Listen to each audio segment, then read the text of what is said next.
Hello les femmes, c'est encore mieux là. Les hommes, les GP, on avait des soucis techniques et finalement on s'est déplacé directement chez Jeanne pour pouvoir honorer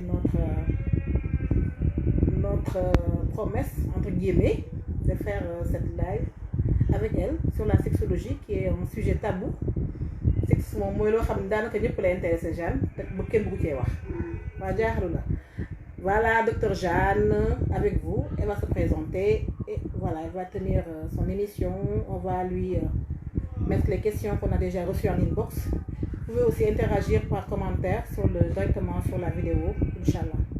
Docteur Jeanne. Ok, bonsoir tout le monde. D'accord, c'est français ou le wolof? Franc wolof, ñaar yëpp mélangé. Merci Oumou, vraiment, de m'avoir invité. C'est nous qui vous remercions. Ouais, vraiment. Bon, yàgg naa dégg groupe bi, mais j'avais pas eu l'occasion dugg ci. Donc aujourd'hui, c'est avec beaucoup de plaisir qu'on va pouvoir partager ak participantes yi. J'ai vu qu'il y avait presque 30 000 membres. Ouais, effectivement. Donc comme sujet bu intéressant la, bu am solo pour les femmes. Les femmes médecins, les femmes qui sont en général dans le groupe qui se posent beaucoup de questions. Les hommes aussi. Les hommes aussi, qui se posent beaucoup de questions. Comment parler de sexualité à leurs enfants, bien nous-mêmes. Qu'est-ce qui se passe en nous pour qu'on puisse parler déjà, savoir ce qu'il y a en nous pour de pouvoir parler aux enfants. Et que aussi, je ne sais pas si les gens le savent, période confinement, c'est aussi beaucoup de problématiques au niveau de la sexualité des adolescents par rapport à Internet. Effectivement. Il y a une recrudescence des abus sexuels, une recrudescence de la cybercriminalité. Et donc tout ça, c'est des sujets liés à cette problématique de confinement. Beaucoup de violence chez les adolescents aussi. Wow. Wow. Ça, il fallait le savoir, hein? Parce que nous, si on est parents d'ados, déjà, ça rejoint une question d'une sœur, Aminata Kébé, qui demandait, bon, lui, intéressé, moi, comment parler de sexualité à ces adolescents qui sont des garçons. Vraiment, que le problème de Simon, parce qu'en général, filles, jigéen dañuy yar sur le plan sexuel, mais góor yi dañuy am tendance, bon, wax góor guerrier la daal. Góor moo gën a libre, moom lañ gën a vraiment libéré quoi sur le plan sexuel. Est-ce qu'on va en profiter pour passer à cette question? Comment on peut en résumer quoi? Parce que je leur ai promis qu'il faut organiser une conférence sur ça avec Dr Jeanne et avoir des participants, même si voilà. Sexualité des adolescents, séminaire sur plusieurs jours là ça. Mais il faut, ça dépend qui pose la question. Aminata, c'est 2 enfants, normalement 16 et 15 ans. Voilà, donc adolescence de Gontan. Maintenant, ce qu'il faut comprendre, c'est l'association des juristes sénégalaises, l'AGS. Ah, d'accord. Donc, ça m'a donné adolescent là, mais là, moi, adolescent, moi, curiosité. À cet âge-là, moi, curiosité. Là, moi, adolescent, moi, dafay commencer yaram bi di transformer wu mu am lu muy yëg mu am ay yëg-yëg au niveau de son corps. Non seulement le corps change, si c'est un garçon, elle a 2 garçons, les épaules s'élargissent, la voix mue, ça c'est au niveau physique, donc les signes de puberté au niveau physique, le sexe grandit, les poils sortent, mais aussi au niveau psychologique. C'est la période de curiosité, c'est la période d'affirmation de soi. Pour ñoom ñoo xam yépp nag parents yi bu ñu leen bëggee wax sax ñu ne déedéet yow seer nga yow ancien temps li ngay wax ni ancien temps la du suñu jamono. D'accord. Et au niveau sexuel, c'est l'éveil sexuel. Le désir sexuel, quand c'est des garçons, testostérone bi day commencer di imprégner cerveau bi. Donc le désir sexuel commence à s'installer, c'est-à-dire des idées sexuelles sont là. On s'intéresse à la forme de la fille. Dañuy dem ci internet pour regarder des images sexuelles, pour regarder les films de pornographie. Donc elle a raison de dire qu'elle voudrait pouvoir parler de sexualité à ses enfants parce que su ko deful internet la ñuy dem uti information yi. Bu fekkee xale yi dañu rus waxtaan ak seen parents. Donc adolescence, c'est tout même au niveau sentimental, c'est des émois, c'est des émotions. Émotions, c'est là, c'est présent. Mais émotions, pourquoi c'est important d'en parler d'emblée comme ça? Parce que dans notre société sénégalaise, en tout cas, ou africaine, ce qui est tabou dans une relation, c'est parler de ses sentiments et de ses émotions. Et pourtant, pour moi, c'est la base de la relation. C'est la base de la relation. Parler, notre société a favorisé la séduction, jonge voilà c'est faire plaisir à l'autre foofu tamit toog dañ fa dem teg fa suñu baaraam ci kanam c'est faire plaisir à l'autre maintenant quand il faut aller dans son intérieur s'enquérir de ses propres émotions de ses propres tabous de ses propres émotions de ses propres sentiments on te dit non là il faut te taire hey non pile effectivement ouais donc l'adolescent grandit en bloquant à ne pas parler de ce qu'il ressent alors que nit mooy lan nit c'est le ressenti la personne humaine c'est pas quand on communique c'est pas ce qu'on dit mais par exemple on communique nous toutes les deux yaa ngi communiquer ak sa doom c'est pas tellement li ngay wax contenu bi nga wax de mais soo koy wax lu muy ressentir li ngay wax nii est-ce que sentir na ne li ngay wax nii dëgg la wala du dëgg parce que dañ koy xam ne bul jaar bul ne kii xale la ndax sa ne kii xale la xaaral ma wax ko nii déedéet booy wax dañ lay xool ci bët en fonction de la tonalité de ta voix donc des émotions adolescent bi day xam ne li nga wax nii dëgg la wala du dëgg tu comprends daf koy sentir mais daf lay bàyyi ci biir du wax dara effectivement donc la wala mu dem uti réponse bi feneen donc en termes de communication en termes d'approche avec ses enfants mon enfant qui est adolescent qu'est-ce qu'il est en train de ressentir en ce moment qu'est-ce qui se passe en lui qu'est-ce qu'il ressent c'est ça qu'il faut rechercher le plus pour que après nga teg ci kaw nga habillé li nga xam ci adolescent période adolescent voilà comment ils vivent leur sexualité mais déjà qu'est-ce qui le perturbe parce qu'ils sont très perturbés par les changements physiques et les changements psychologiques et les changements sexuels ils sont perturbés par ce qu'ils découvrent au niveau de la sexualité ce qu'ils découvrent dans Internet donc qu'est-ce que ça lui fait émotionnellement ça il faut aller le chercher il faut avoir la capacité d'aller chercher ça mais si on nous a éduqués à ne pas parler des émotions xam nga doo ko mën déedéet da ngay ñëw ne ko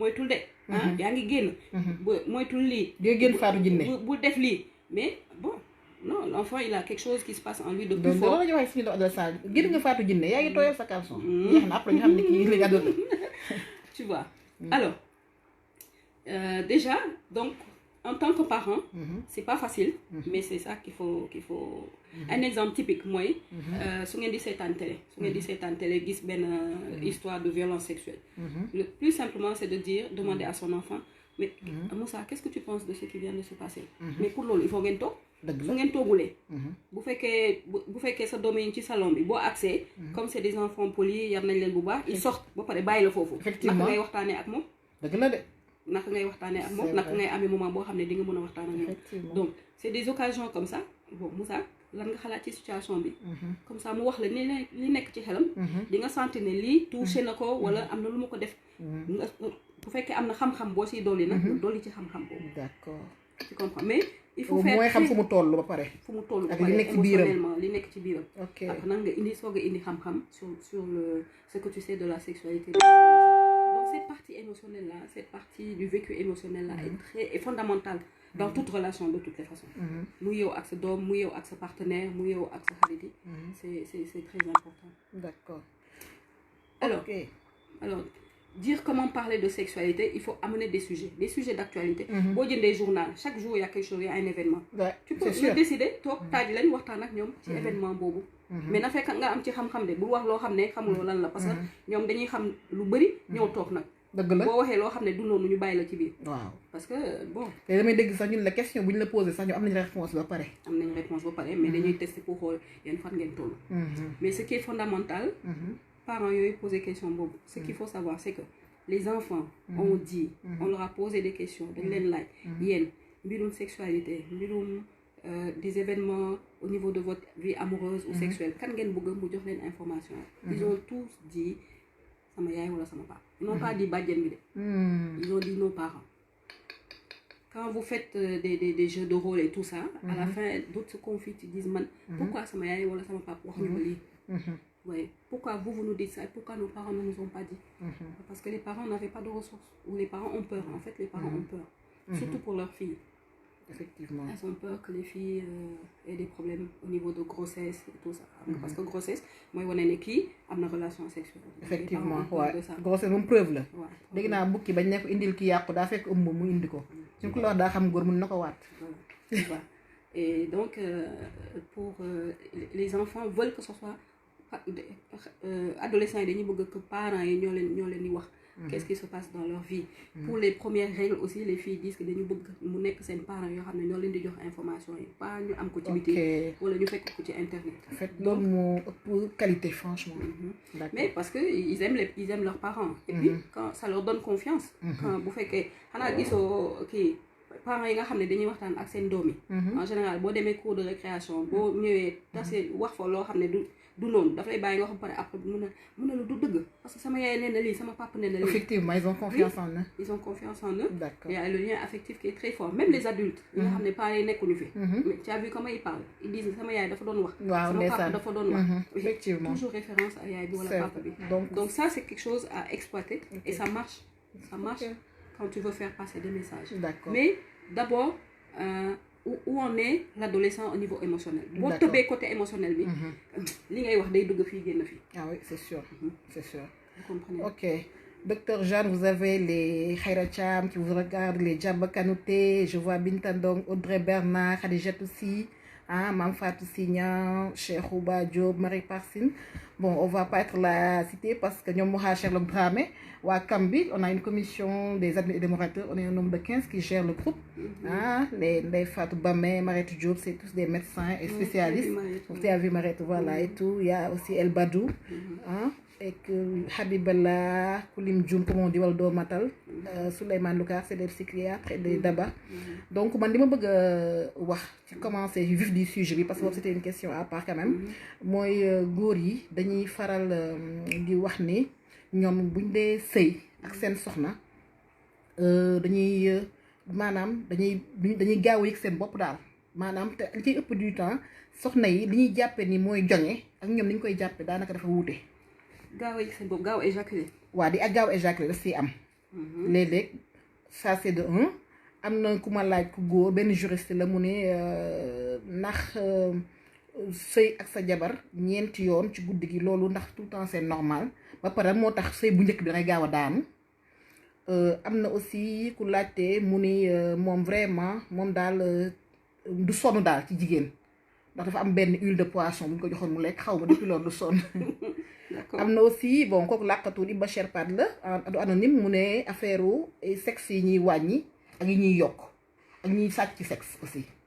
waaw loolu aussi question là bon on va revenir un à un juste pour que vous ayez l'idée mais man surtout lu ma bëgg a ñëw mooy jigéen ñi li ñu jàppee jonge Sénégal. J'ai assisté à un nouveau séminaire au niveau de l'AFEM, c'est l'Association nationale des femmes médecins du Sénégal, que je fais coucou au passage.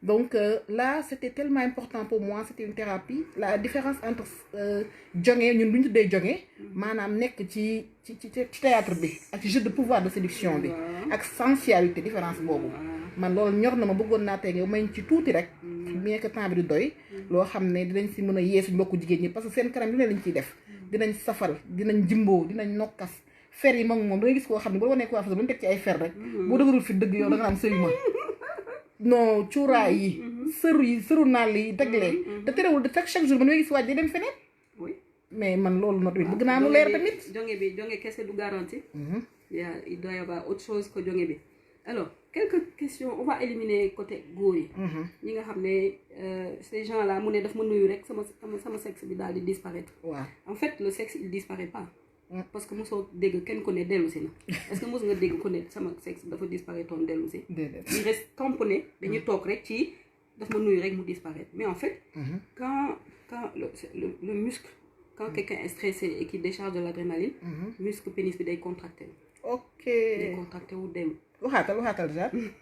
Quand quelqu'un est stressé, il y a de l'adrénaline, il décharge Bien d'adrénaline. sûr, c'est adrénaline-là, c'est cette adrénaline qui fait qu'il a peur. Ok. Mais comme le pénis fait partie du corps, c'est un muscle qui se contracte. Ok. Donc mu mel ni lu gën a dellu. Mais sexe bi du disparaître. D'accord. Du point de vue chirurgicalement, am na ñoo xam ne mun nañu yokk. Chirurgicalement, am na ñoo xam ne dañ lay injecter graisse. ñu yokk que ça se fait en Europe. D'accord. Bon. bu fekkee est-ce que am na ñuy wàññi je sais pas vraiment ku gis koo xam ne témoigné na dafa réyam torop ba mu wàññi ko. da ko nuyu rek sexe bi daal di wàññi. d'accord ok donc mooy phénomène. mooy problème waaw c'est le charge de drap bi ngay wax rek. d'accord waaw le kii bi stress bi. mais li ñi nga dégg ne dem nañu pour ñu yokkal leen aussi. amul kenn ku témoigné ne que c'est efficace. waaw dégg la de.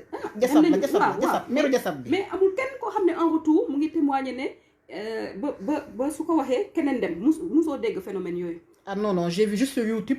Ensuite, ñuy wax meru jasad bi, mais franchement... Mais donc, ça veut dire qu'il y a quelque chose qui ne va pas. Mais bon, comme nous aussi, on a souvent nos trucs d'hystérie comme ça. Soit c'est les... Même on dit élèves dans nos écoles, soit c'est phénomène bi. Tu vois, souvent chez le Sénégalais, il y a des moments où c'est des phénomènes... Des phénomènes hystériformes là, qui apparaissent. Mais il faut le mettre dans ce cadre-là. Ok, d'accord. Ce cadre, d'accord. Pour des scientifiques. Ouais, of course. Maintenant, phénomène éjaculation prématurée. Il faut comprendre lan mooy éjaculer. Parce que bu fekkee da nga tudd éjaculer kese. Ku góor ki dina jaaxle parce que les phénomènes bi ñuy gis éjaculer foog nekk dañuy agir ci éjaculer non. L'éjaculation éjaculer c'est un signal. Éjaculation signal la. Signal buy wone lan signal buy wone ne yow sa niveau excitation sa excitation day am doole di am doole ba su àggee benn niveau maximum ça dafay déclencher le réflexe d'éjaculation. Donc l'éjaculation boobu éjaculer c'est un signal que excitation tollu na fu mu war a toll dootu ko dépasser au maximum. Voilà.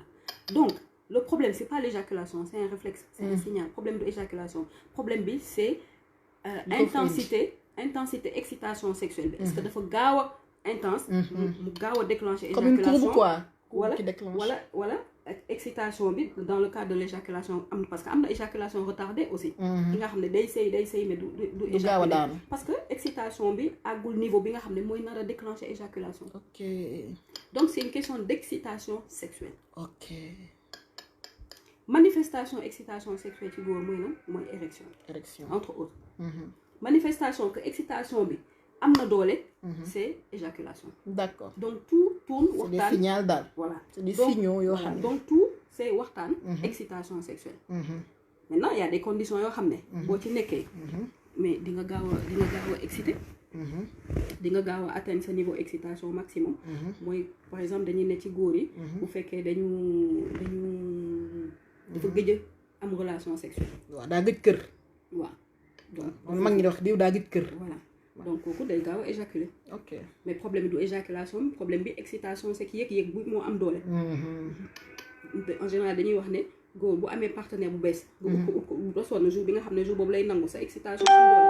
jour boobu da ngay gaaw a éjaculer. ak sàcc bi def bi tamit. voilà xale yi góor nee nañ boo sàccee def moo gën gaaw excité que partenaire bi nga bàyyi sa kër. Voilà donc c'est l'intensité de l'excitation sexuelle. D'accord qui détermine l'éjaculation. Donc pour traiter éjaculation. doo laal éjaculation et pour traiter éjaculation prématurée wala retardée sax. doo laal éjaculation ci boppam mais li ko indi. niveau excitation sexuelle. D'accord. Mais góor boo xam ne dafa gëj a sëy. mu comprendre que dafa gaaw a éjaculer loolu dootul problème. Ok.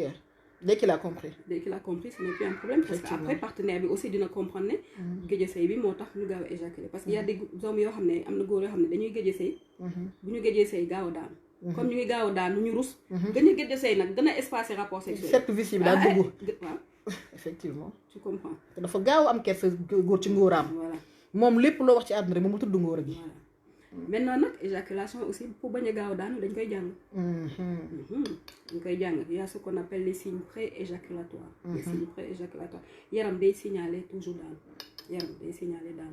donc est-ce que am naa temps reconnaître signaux yi nga xam ne sama yaram daf ma koy jox parce que di nga dégg yenn góor yoo xam ne boo leen la question est simple faut poser une question simple est-ce que booy sëy de temps en temps di ngay stop di ngay arrêter boo commencé def mouvement de va-et-vient est-ce que am na moment yoo xam ne da ngay taxaw mun na la non man lu tax may taxaw parce que sama jabar laa nekk waaw mais boo taxawul sa doole excitation bi day gaaw a day gaaw a yéeg ba pare da ngay gaaw a éjaculer mun na la bon mun na la waaw am na moment yoo xam ne da ngay taxaw excitation bi wàññeeku bu excitation bi wàccee nga continuer waat stop go mais loolu boo koy def aussi am na ñoo xam ne dañ koy def naturellement mais soo koy def aussi mun nga ko teg ci kaw signaux yi nga xamee ci sa yaram ñoom nga yëg comme par exemple chair de poule yaram bi di daw nii boo ko yëgee rek c'est un signe pré-éjaculatoire c'est un signe adrénergique pré-éjaculatoire da ngay taxaw boo taxawee rek intensité excitation bi day wàccaat effectivement ko continuer mais taxaw bi c'est des secondes c'est aussitôt nga taxaw aussitôt mu wàcc d'accord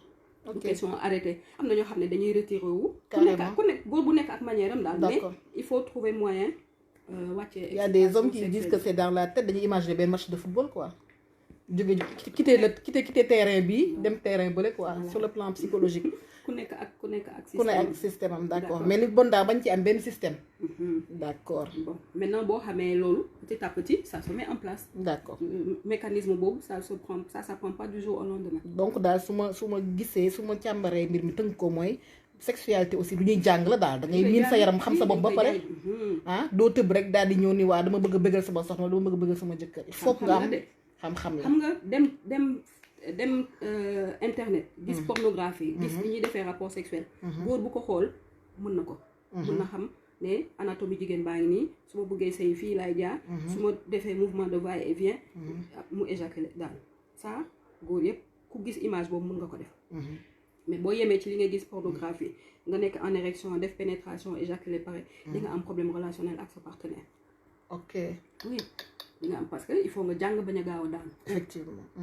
ça c'est un. deux aussi il faut nga xam yaramu sa partenaire bi. wala sa partenaire sax li mu bëgg est-ce que pose nga ko question li mu bëgg est-ce que moom tam am na. lu koy yëngal ba mu wax la ko. parce que jigéen ñu bari dañ leen yore kii. kersa bi waaw effectivement. góor yi dañuy def ba sonn. mooy li nga doon wax léegi rek dañ lay yar ci nga tënk yow li ngay yëg. voilà jigéen ñi dañu leen yore kersa. ku góor ki day def ci dooleem yëpp comme ni mu gis ci film pornographie foog ne moo ci nekk. alors que nekk te yow yëgoo dara. te yow doo ko wax li nga bëgg bu fekkee am na noo ko bëggee. soo ko waxulee du ko xam. sinon su ko xamulee itam moom day def ak dooleem rek foog ne moo ci nekk. alors ça je parlais de ça à cause de la pornographie. ok d'accord image pornographie. am na ñoo xam ne sax dañ leen ne man.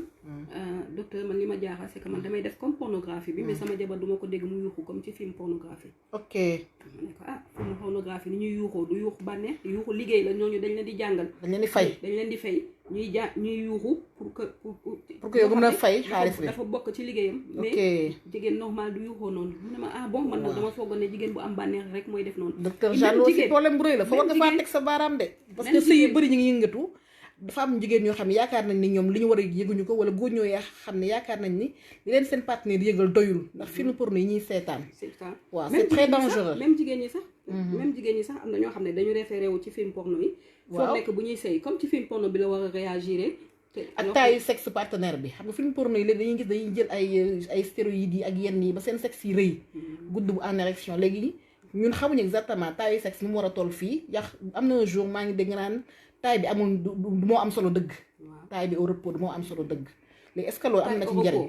non taille au repos ndax moom moo am solo dëgg ça je sais pas parce que au repos c'est juste pour faire pipi juste pour tuur ndox la. taille à l'érection boobu. mais ce qu'il faut comprendre. pour ñi nga xam ne question boobu daf leen intéressé. parce que sànq la am na ku ko posé woon comme question la taille du effectivement du sexe. lii tax jigéen am bànneex ci sëy yépp a ngi ci biti. lii tax mu daanu mu ngi ci biti. lii tax mu am ay sensations c'est les zones érogènes. c'est dehors c'est le clitoris. c'est dehors. c'est les deux grandes lèvres ñaari grandes lèvres yi. clitoris mooy lan ci olof. copparet. waaw andi ko ci olof parce que ñun dañoo bloqué de. mooy waaw mais ñun léegi ñu ngi xam clitoris de. xam nga nag mais copparet. copparet bi mu ngi ci biti.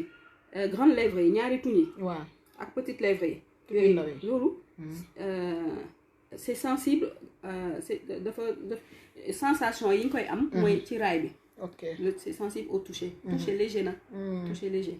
waxuñu ngay mboroñe di gaañ kenn. voilà toucher léger clitoris bi c'est sensible au toucher léger et à la vibration aussi. d'accord mais li tax jigéen daanu. muscle bi boo xam ne mu ngi ci buntu sëyukaay bi la. nekkul ci biir. ci entrée vagin bi. ci entrée vagin bi foofu la nekk. d'accord. comprendre donc li tax jigéen am bànneex ci sëy yëpp ngi ci biti.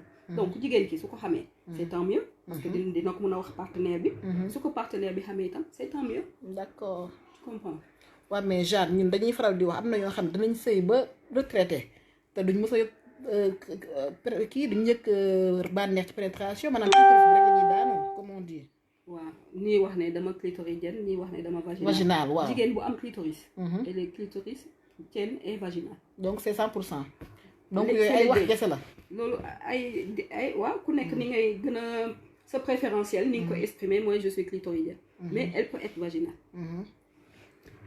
ce qui se passe c'est que jigéen ñu bëri dañuy wax ne que bu ñuy sëy pendant les préliminaires elles ressentent beaucoup de plaisir effectivement au niveau du sexe mais il suffit que pénétration bi am dootul ñu yëg bànneex ok pourquoi ça dépend du mode on appelle ça mode d'excitation sexuelle c'est-à-dire ni ku góor ki di defee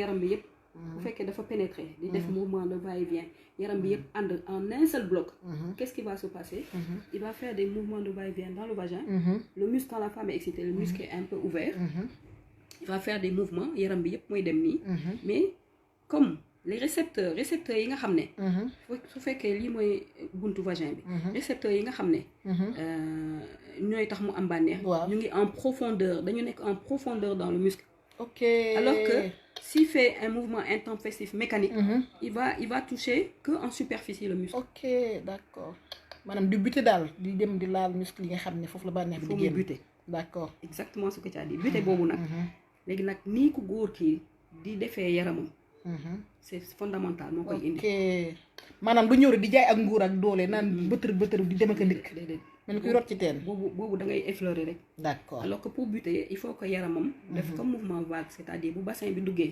bu bassin bi avancé nii di dugg ci vagin bi il faut que épaule mi dem en arrière comme mouvement tëñëx daal tëñëx exactement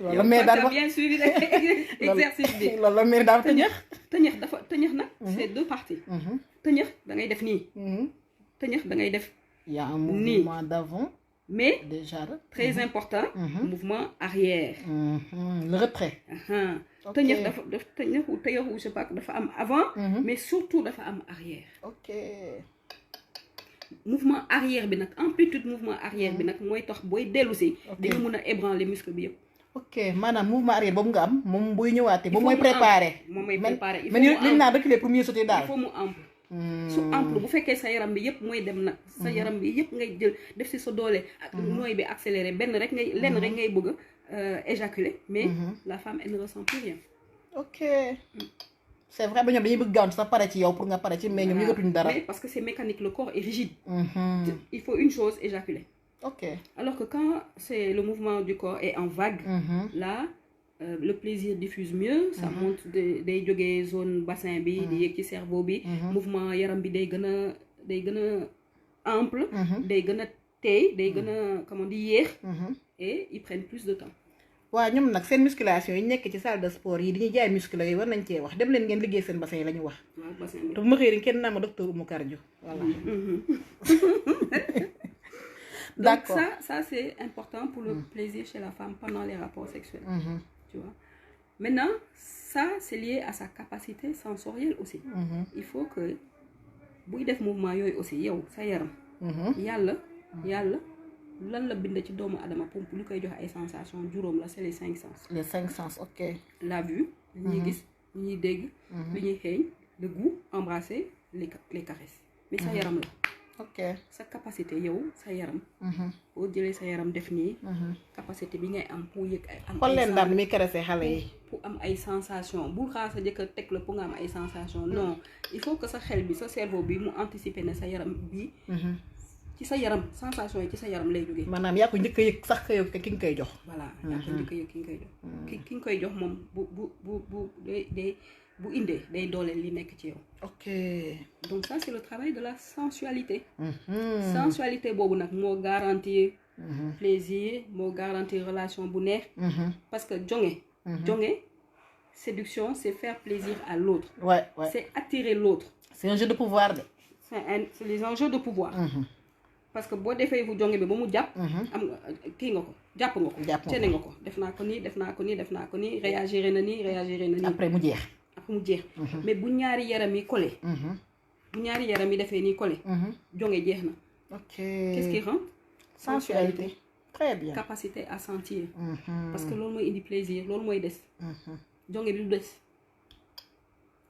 lii collé ñaari nit ñi ci sensualité lay jógee du jógee ci jonge bi d'accord maanaam bu ko xasee ba am fer yaag sëru naal li yaag fàtte nañ yooyu yëpp jeex na lii c'est la capacité parce que ni ngay di yow li ngay sentir en fonction de ni ngay sentiree noonu ngay réagiré ci biir relation sexuelle bi ni ngay réagiré ci biir relation sexuelle bi mënoo ci tricher dëgg la mënoo ci tricher de c'est vrai quand bu fekkee am nga bànneex ak ni ngay réagiré ki nga nekkal dafay xam ne kii am na bànneex muscle yi day bàyyeeku muscle bi day nooy ni ngay xoolee dafa am nu muy def dafay am nu muy jàppee nit ki loolu mënoo ci tricher loolu mooy dëgëral diggante mais pas jonge seulement jonge on peut tricher mais sensualité kenn mënu ci tricher ok d'accord maanaam sensualité daal dafa mel ni moom lu nga xam ne mooy dëggantaan c'est authentique mooy authentique mais malheureusement suñu éducation sensualité dañ ko gommé loolu laa bëggoon wax de sensualité amuñu ko ñun déjà ñi ci jeu de séduction bi rek dañ ko gommé parce que c'est tabou en fait dans la relation partie boobu moo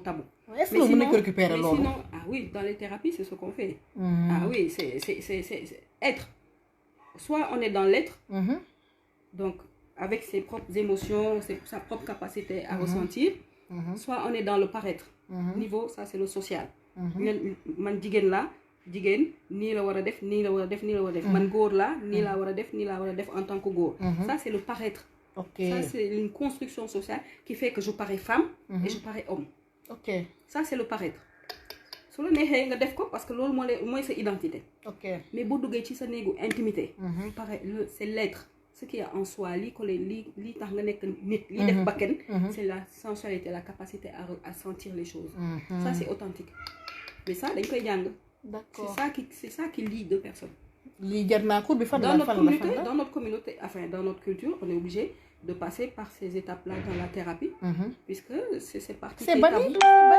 ça n'existe pas c'est cette partie qui est tabou mais munoo joxe loo amul yow miy góor munoo ne je vais donner du plaisir à ma femme alors que man miy góor je n'ai pas la capacité sensuelle je n'ai pas de capacité sensorielle c'est pas possible sinon sama doole rek laa ciy def mais di nga gis ne loolu du régler benn problème dëgg la de jaay nguur rek d'accord jigéen ki aussi même chose séduction beeg fer yeeg cuuraay yëpp neex na mais waaw au niveau de la sensualité nag quand on parle d'égalité de genre c'est au niveau de la sensualité góor ak jigéen ñoo ko tolloo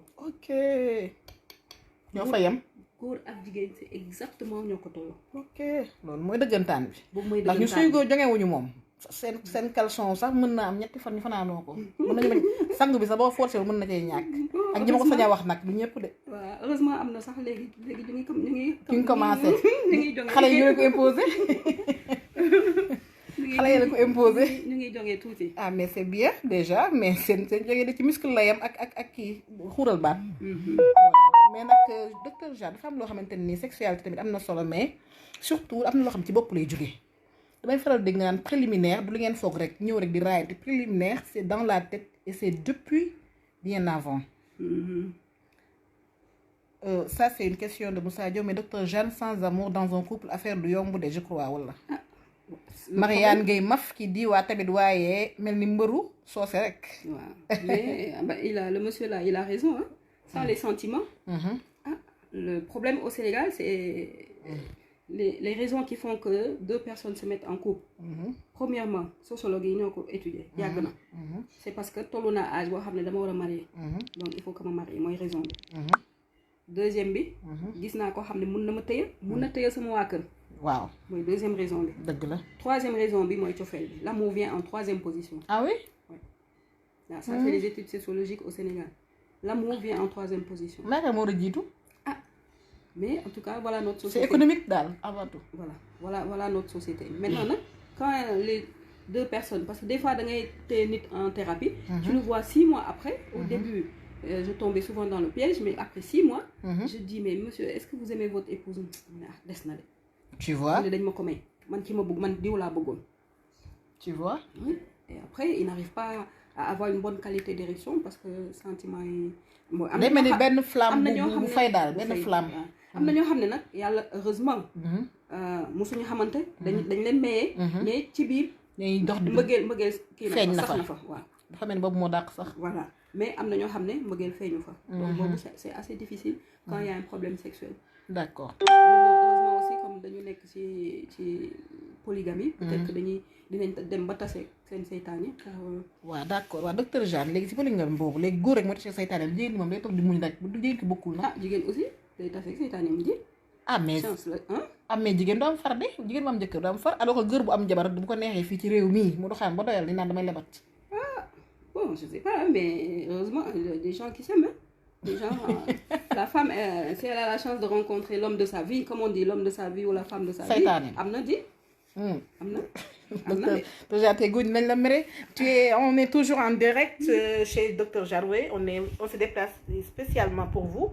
Là, on est à 508 membres déjà en direct de vue. Donc, médecins, les femmes médecins, je vois les femmes pharmaciens, je vois les hommes, les GP. Voilà, le président. Donc, docteur Jamé, bon, vous pouvez aussi écrire vos messages. Elle lit va marcher HLM, donc,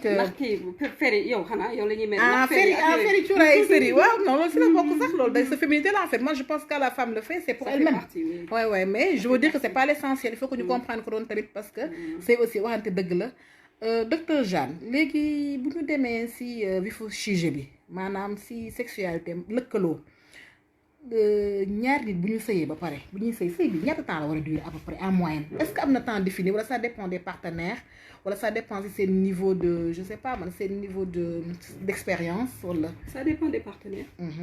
Ça dépend gis nga am na ñoo xam ne tu vois déjà ñuy ñëw ne la man dama gaaw a daanu. boo ko laajee combien de temps mun na la 5 minutes. Ok. Mais scientifiquement, 5 minutes. Effectivement. Beaucoup de gens ont. Exactement. Mais 5 minutes doyou ko. Tu vois. Mais amna ko xamné day def une minute. Mais ko doko mussa dégg. Pourquoi? Parce que une minute doy na partenaire. Ok. C'est-à-dire quand il y a. Donc c'est dans dégo là. Quand il y a un phénomène sexuel. Day devenir problème que su fekkee nit ki daf ci am problème mu ciy souffrir. S'il y a pas souffrance bu laal problème bi. Parce que nit ki déranger wu ko amu ci benn souffrance. Il faut les laisser tranquilles. D'accord. Donc durée rapport sexuel ça dépend du couple. Ok. Mais il y a un minimum boo xam ne dañuy ne il faut que minimum boo xam ne da nga ko war a jot mooy au-delà de 1 minute. war nga dem au-delà de 1 minute en dessous de 1 minute en dessous c'est pas bon. 1 minute gàtt na de docteur Jeanne. loolu dara yëg xaj na si yëg. waaw moo tax nag justement donc problème bi c'est quoi en disant ce que tu dis là. ne 1 minute gàtt na. mais ki nga xam ne def na 1 minute doyal ko kooku fan la gagné. dafa déggoo xëy na partenaire. C'est avant la pénétration. Ah ok d'accord. Ah donc toi tu parles de la pénétration juste. 1 minute de pénétration. Oui. Ok, d'accord. Moi, je parlais de temps global. On dit relation sexuelle. Ok. Li nga xamné mo lay indi satisfaction. Ci relation bi la. Ok. Ci partie relation bi la. Est-ce que tu as compris? Quand il y a des difficultés au niveau sexuel, delu ci relation bi côté relationnel bi. Di nga gis ñoo xamné dañuy ñëw consultation né le docteur man damay ñenti jabar la am. Chaque jour ma am relation sexuelle. Chaque jour ma sey mais awma bané. Ok. Parce que sëy bi c'est mécanique. Amul préliminaire. Amul waxtaan amul négociation. soxna si defarul. Mais daf ko tegle di ko tegle à un moment donné moom ci boppam yëgatul dara effectivement. Voilà. Donc relation bi moo am solo lii mandarga bi des bu ngeen sëyee. Mais ce qui se passe temps communication bi temps relation temps intimité bi daal. Intimité bi. Voilà. ñëwaat ci sensualité bi nga wax noonu. qualité intimité bi. mooy def loolu. Mais soo amul moyen am qualité intimité. da ngeen di am difficulté relationnelle mën na ñëw de. Effectivement. D'autant plus que ñun amuñu style de vie boo kii nekki. dañu dajaloo dañu tegle de. bunte yëpp joxe. barki dem nag am na benn anam fi doon wax mu ne moom da buy sëy day xàqataay finalement da koy bloqué. suy daan day xàqataay. parce que nit ñi dañ koy dégg. waaw bunte yëpp ba pare comme bunte yaa ngi joxe ci cour bi yow doo bëgg a tëj sa bunte ne. parce que nit ñi di ragal nit ñi di naan ñii dañu tëju. nga bàyyi ko mu ubbeeku donc sa temps intimité dafa gàtt. Ou bien yéen a ngi dëkk ci boo parents yi. seen temps intimité du sotti à 100%. Ou bien xale yaa ngi nelaw dans la chambre. Les gens dañuy ñëw liggéey ci Dakar benn nekk la ñuy jël. mais xale yaa ngi ci kawlal bi wala xale yaa ngi ci berceau à côté du lit. Ça aussi c'est un problème parce que day tax day tax à un moment donné. da lay bloqué à un moment dafay bloqué sa excitation sexuelle. di nga bëgg mu dëggal wala mu taxaw. du dem jigéen bi aussi la même chose. du amati ay sensation au niveau vaginal. parce que léeg-léeg nga wax bopp bi feexul. effectivement léeg-léeg nga waxtaanee góor yam dañ naan la depuis sama soxna mu commencé am doom xale bi dafa ñëw xàjjale ñu daanaka si lal bi parce que am ñoo xam dañuy tëral seen doom si kaw lal bi soxna si commencé na nekkatul épouse kese léegi yaay doom ji la ku góor ki tamit day am na loo xam ne da ko ci xaw xam nga góor tamit dañuy saral dafa xaw égoïste mais souvent aussi day mel ni doom bi doomu yaayam la léegi doom boobu dafa mel ni dafa ñëw pour xaajale couple bi surtout jeune couple dañ ci am problème premier doom bi lu bari bala ñu retrouver wu. il faut préparer tout normalement on doit préparer même la venue d'un enfant. C'est-à-dire jeune couple boo xam ne amuñu expérience. boo xam ne affaire bi daf leen di bett. maintenant lien affectif ak doom bi mun na la ëpp doole. ba yow sa doom bi ngay ngoy fàtte sa jëkkër. ça c'est un gros problème. ok parce que parce que loolu benn góor nanguwu ko. effectivement c'est des erreurs que les femmes font. Et il paraît que c'est très difficile c'est supportable pour góor nga isoler ko noonu. jël sa doom bi ngoy. Et puis c'est brusque hein. C'est en général nouveau marié 9 mois l'enfant est là. Après yow jigéen bi bëgg doom napp ko gëmewoo ko jël papa ji teg na ne. Finalement instant sax la ñuy am ay période de perdition commencé di doxaan ak dem di seet feneen ak yooyu donc jeune couple yi bon ngeen yéen a ngi dégg loolu ngeen góorgóorlu si bu baax jël éducation boo xam ne xale bi di waa ji dañ ci mën a gis boppam parce que góor aussi bëggul loolu moom aussi ci bébé yi lañ boole seen bopp dégg naa. Oui, il faudra en parler régulièrement ici. Que même la venue d'un enfant. C'est tellement tabou dans certaines cultures duñ ci bëgg a waxtaan. Effectivement duñ ci bëgg a waxtaan duñ ci bëgg a tudd dara. mais yu bëri dañ koy waxtaan avant la venue du bébé. ok d'accord subhanallah c'est moi de. Waaw. Ok. Donc la vidéo va reprendre, hein, ne quittez pas, s'il vous plaît. Aminata Kébé, on a commencé par ta question hein, sur les adolescents. C'est un peu court en fait. Je peux l'avoir un peu.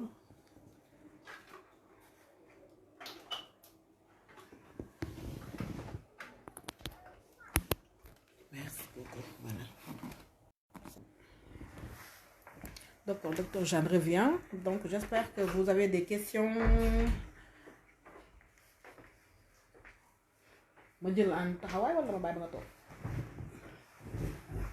C'est bon? Oui, en fait, li mi ngi doon laaj ay questions par rapport à que nous les Bamba on fait 45 minutes de préliminaire. Bon, Jeanne, docteur Jeanne nee na préliminaire moom déggoo leen ci la yéen def leen neex. Ngóor ak keng. Ngóor ak keng.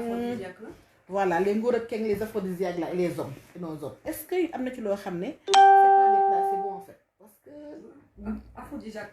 Bon, maintenant il faut connaître définition aphrodisiaque. Aphrodisiaque, ça joue sur le désir sexuel. Ok. Ça joue pas sur l'érection en tant que telle.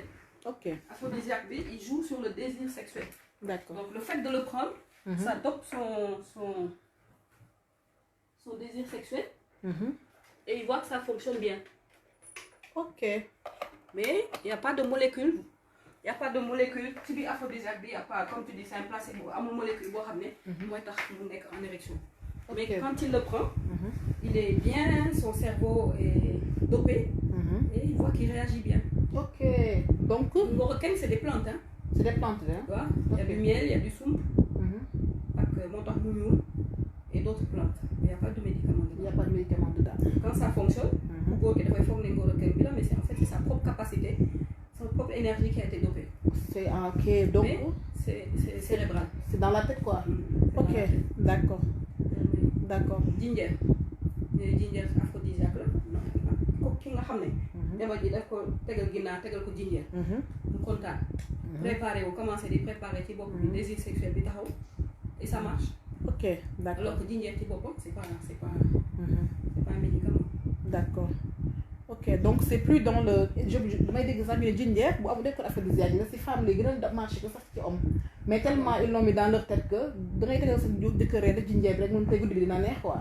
C'est ça. Parce que et après ça marche quoi. Après day neex. Dafa pare day neex. Pourquoi? Parce qu'on dit que chez l'humain, ci nit, ci doomu aadama, l'organe sexuel, le vrai organe sexuel, c'est le cerveau. C'est le cerveau. D'accord. C'est pas le pénis. Le pénis c'est juste un appareil que le cerveau dirige quoi. Le pénis, quand le cerveau passe en mode sexuel, dafa am des réactions neurologiques vasculaires qui font que le pénis bi day entre en érection. Donc manifestation de l'excitation sexuelle au niveau génital. D'accord, donc c'est un réflexe quoi buy amener. Mais donc, le vrai organe sexuel, c'est le cerveau. D'accord. Ce cerveau, ce cerveau n'est en mode sexuel, ça ne marche pas. D'accord. Bon, bari souci, bari ay préoccupation, ça ne fonctionne pas. Bon, stressé, angoisse de performance. Des fois, tu as tellement envie que ça marche plus que tu as envie que ça marche et que ça te stresse. Ça y a me fait dès l'adrénaline. Tu vois que ça ne marche pas. Effectivement. À la suite d'un échec, par exemple. À la suite d'un échec, vous faites que cette personnalité, c'est une personnalité, c'est un peu stressant, tu n'es pas bouffalé, tu n'es pas allé faire du sport pour passer à autre chose. Mais maintenir ce problème, c'est cet état de stress-là, parce que ce cerveau il faut préoccupé par ce problème-là. Ok, d'accord. Demain, il y a aussi j'ai une question qui m'a posé, ben polygame, néna bu nekk ak awam de yëg bu pom daal. Mais ñaareel daal bu duggee si néeg bi rek dootul yëgati dara mu ne dafa yaakaar sa aw moo ko takk xala mais après première femme bi ni ko man mosuma xam loolu li takk xala duma dem ci sëriñ quoi donc il faut trouver finalement peut-être ñëw sax si yow affaire yooyu après affaire bi ci la déclenché wu petit à petit mais loolu la ma koy faral def léeg-léeg. Mais dans la relation il faut chercher bon boo ko waxee nii on peut pas dire exactement mais c'est adapté à ku ci nekk sens bi nga jox relation bi. Ok. Sens bi nga jox sa relation avec sa deuxième femme. Il y a des gens ils ont épousé une deuxième femme alors qu'ils ne sont pas polygames dans l'âme. Ok. Donc le fait de quitter la maison musul fanaan feneen fu dul këram bu ñëw ci deuxième bi am na ñoo xam ne situation moom daf leen di préoccupé nga xam ne bu ñu demee ci deuxième bi ils sont trop stressés. Ok, c'est le stress. Ça am na ça c'est réel. Parce qu'après ils vous disent mais c'est vrai man vraiment situation bi nii daf ma gêner. Am na ñoo xam ne vraiment ils sont polygames, ça ne les dérange pas du tout. Am na ñoo xam ne deuxième femme bi c'est-à-dire le lien am na góor boo xam ne dafa jël jabar bi ak ko ci kaw c'est-à-dire gëmewu ko daal. Il est tellement fier d'avoir cette épouse là qu'au moment de faire l'amour il perd tous ses moyens et il peut pas entrer en érection. Ok. Tellement c'est intense pour lui. D'accord. Donc au lieu de créer un état de relaxation boo xam ne mooy permettre que son cerveau entre en excitation sexuelle ça fait exactement l'inverse. Mais avec le temps plus mu gën a relâcher tension relationnelle boobu ak deuxième bi plus muy gën a wàccee plus piédestal bi mu tegoon jabaram plus mu koy gën a équilibré ak moom plus muy gën a relax. Ok. Plus relation sexuelle bi mën a installé wu. Ça c'est de deux. Troisièmement, des fois il y a des remariages yoo xam ne ça c'est condition remariage c'est très très difficile. Donc début bi mën na ci am difficulté noonu. Maintenant il y a la personnalité de la femme aussi. Comme on dit certaines am na yenn réflexions yi wala yenn attentes yi quand c'est trop haut placé. Ça aussi ça peut bloquer. Mais c'est l'homme. Quand l'homme est bloqué, ça se voit parce que vous n'êtes en érection. Mais c'est le même blocage qui se passe chez la femme. Ah oui? Vous lubrifiez. Ok. Alors qu'elle doit lubrifier pour sentir le plaisir. Pour sentir le plaisir. Et si c'est la femme, elle ne lubrifie pas. Elle ne le dit même pas. Elle ne le dit pas. Mais on en parle tout le temps. Et souvent les remariages polygamiques là, c'est pas évident. Hein? C'est pas évident. Il y a des gens qui viennent consulter parce qu'ils se sont remariés et liñ ci doon xaar du foog xalaatuñu woon ne que eux-mêmes ils allaient réagir comme ça. Et ils ont fini par D'accord, il y a beaucoup de désillusions là, quand même. Bon, je pense que c'est toujours kumpa lay doon daal. Kumpa lay doon et que voilà et puis Sénégal aussi nekk polygame double galon signe de ngóor la ak de puissance. Yokk nga sa am yokk na bon tu dangay gën a am fit daal tuuti pour ñu kii la.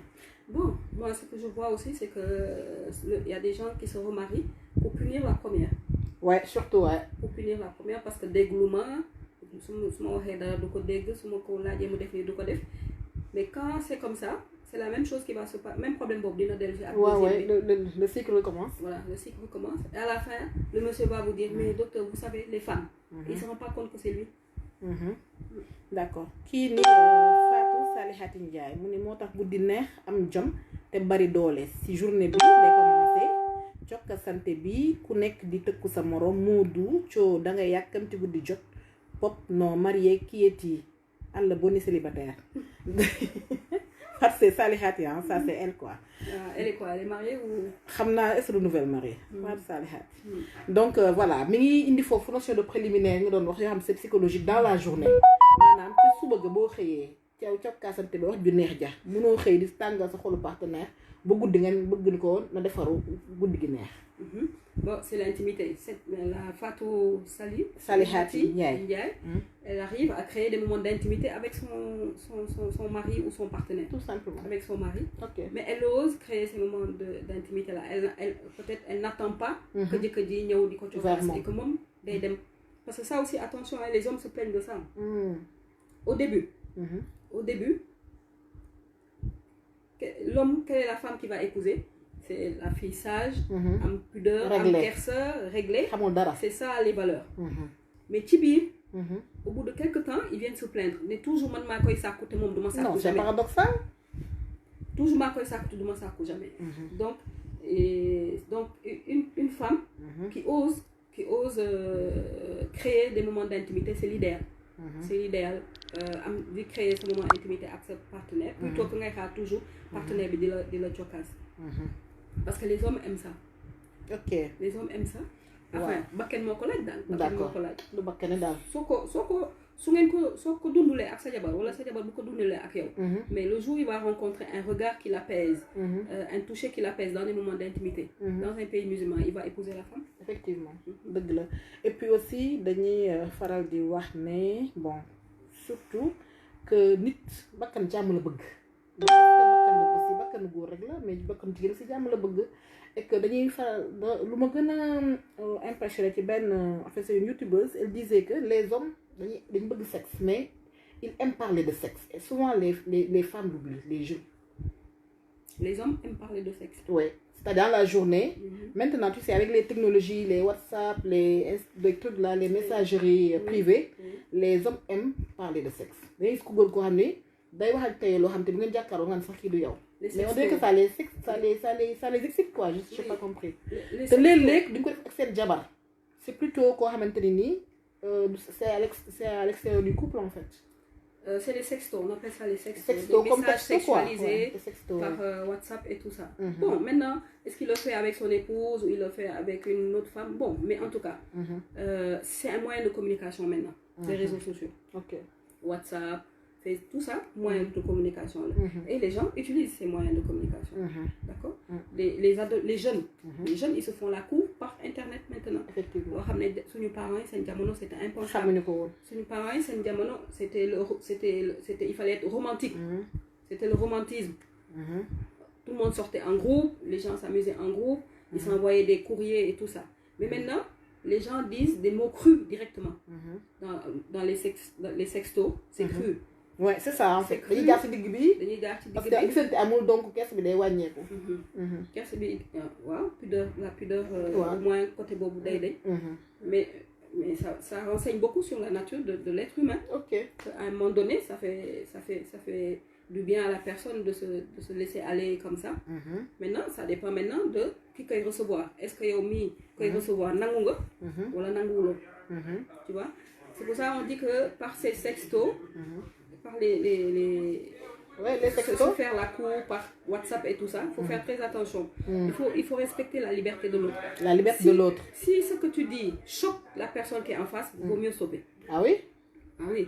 Ok. Si la personne qui est en face est trop choquée, il faut dire que ça choque pour que la personne limite ce type d'intervention. D'accord. D'accord. Ça c'est un. De deux, on dit ça par exemple pour la sexualité des adolescents. Ça, tous les parents devraient en parler avec leurs enfants. D'accord. Il ne faut pas donner des informations intimes sur soi par Internet. Ouais. Surtout. Parce que à un moment donné, tu peux tellement avoir confiance en la personne que tu n'as jamais vue que le risque c'est que tu as une photo intime, un message intime. Mais donc, les nudes, comme on dit, les sextapes, les nudes. Tu vois. Peut-être mais le risque c'est que aussi humilier. Effectivement. Et en général, c'est ce qui arrive quand la relation se termine. Voilà. c'est quand la relation se termine. Donc, l'adolescent n'est pas préparé à ça.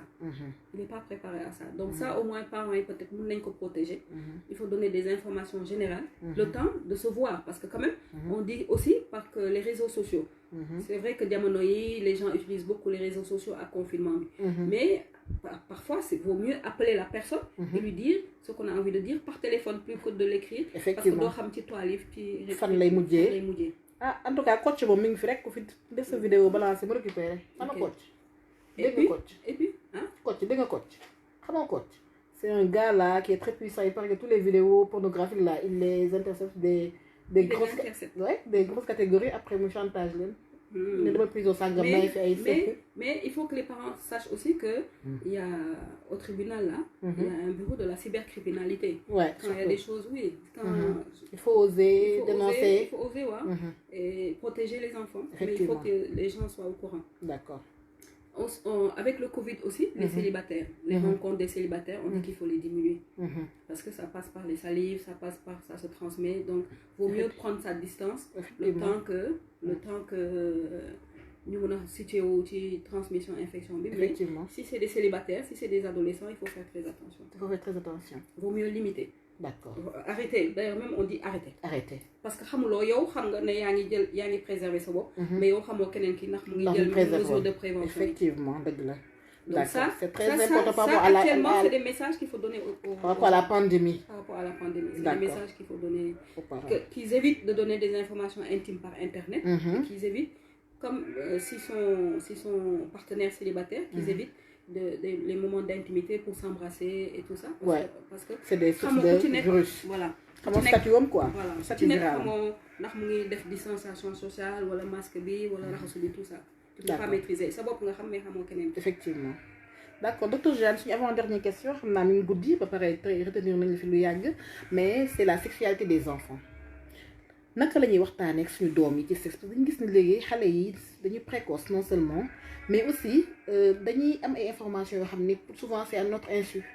Dañuy jox xalé ben tablette rek mu dugg rek ben site porno genre ka intercepté ko wax ko lo xamni yow da ngay tit sax da ngay jég gis sa doom yor lo xamni il faut jël li mom do xam sax ni lan la.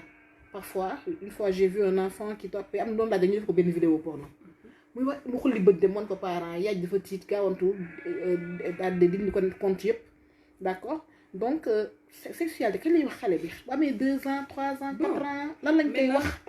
Tu vois? Maintenant, comme tu dis, moi quand je vois mes neveux et nièces qui n'ont pas 10 ans, qui ont tous leur portable, c'est un problème. Ouais, et connectés en plus. Connectés? Oui, bien sûr, connectés. Et les parents vont travailler. Qu'est-ce qu'ils font?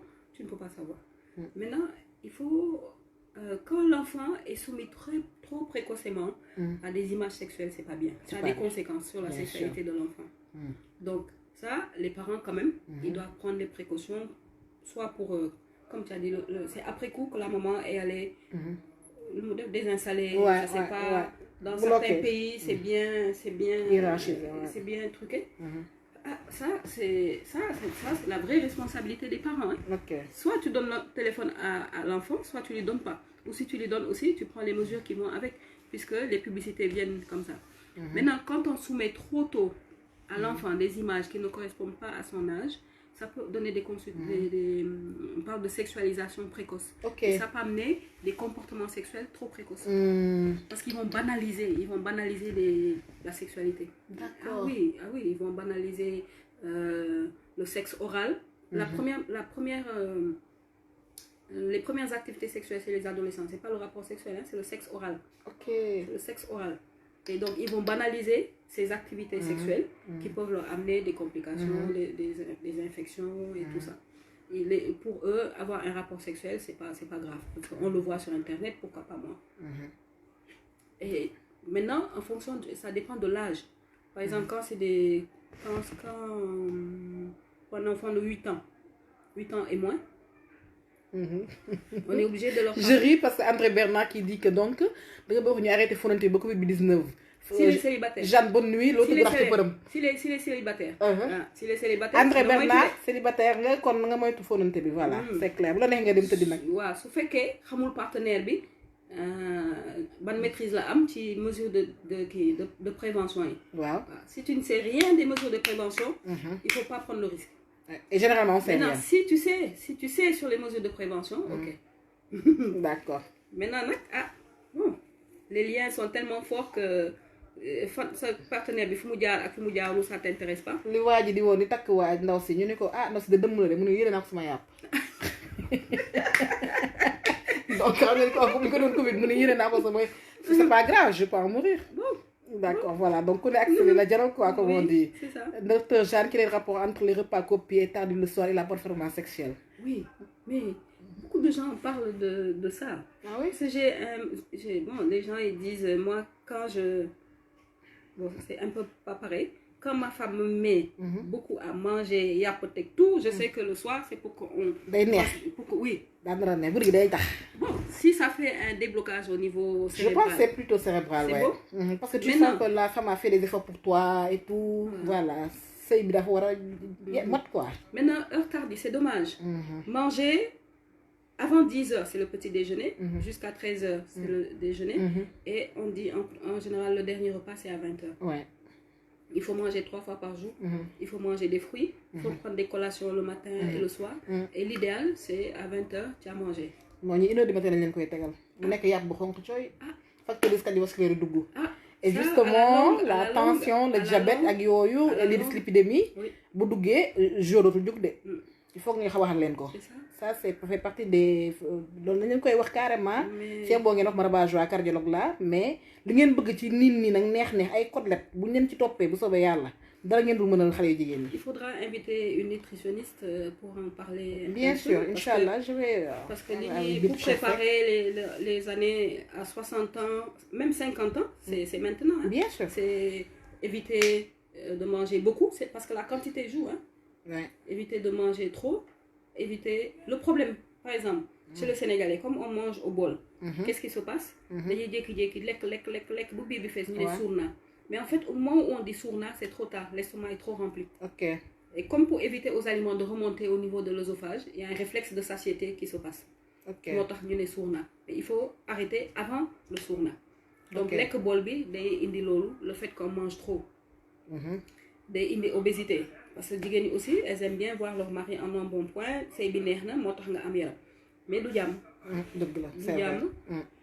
Il faut faire du sport, c'est sport la handle aussi, activité sexuelle, sport régulièrement la handle.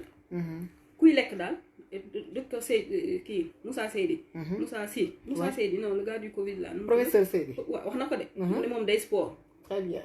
Mu ne ko waa ku deful sport mu ne ko kon nekk bu mu lekk. Voilà.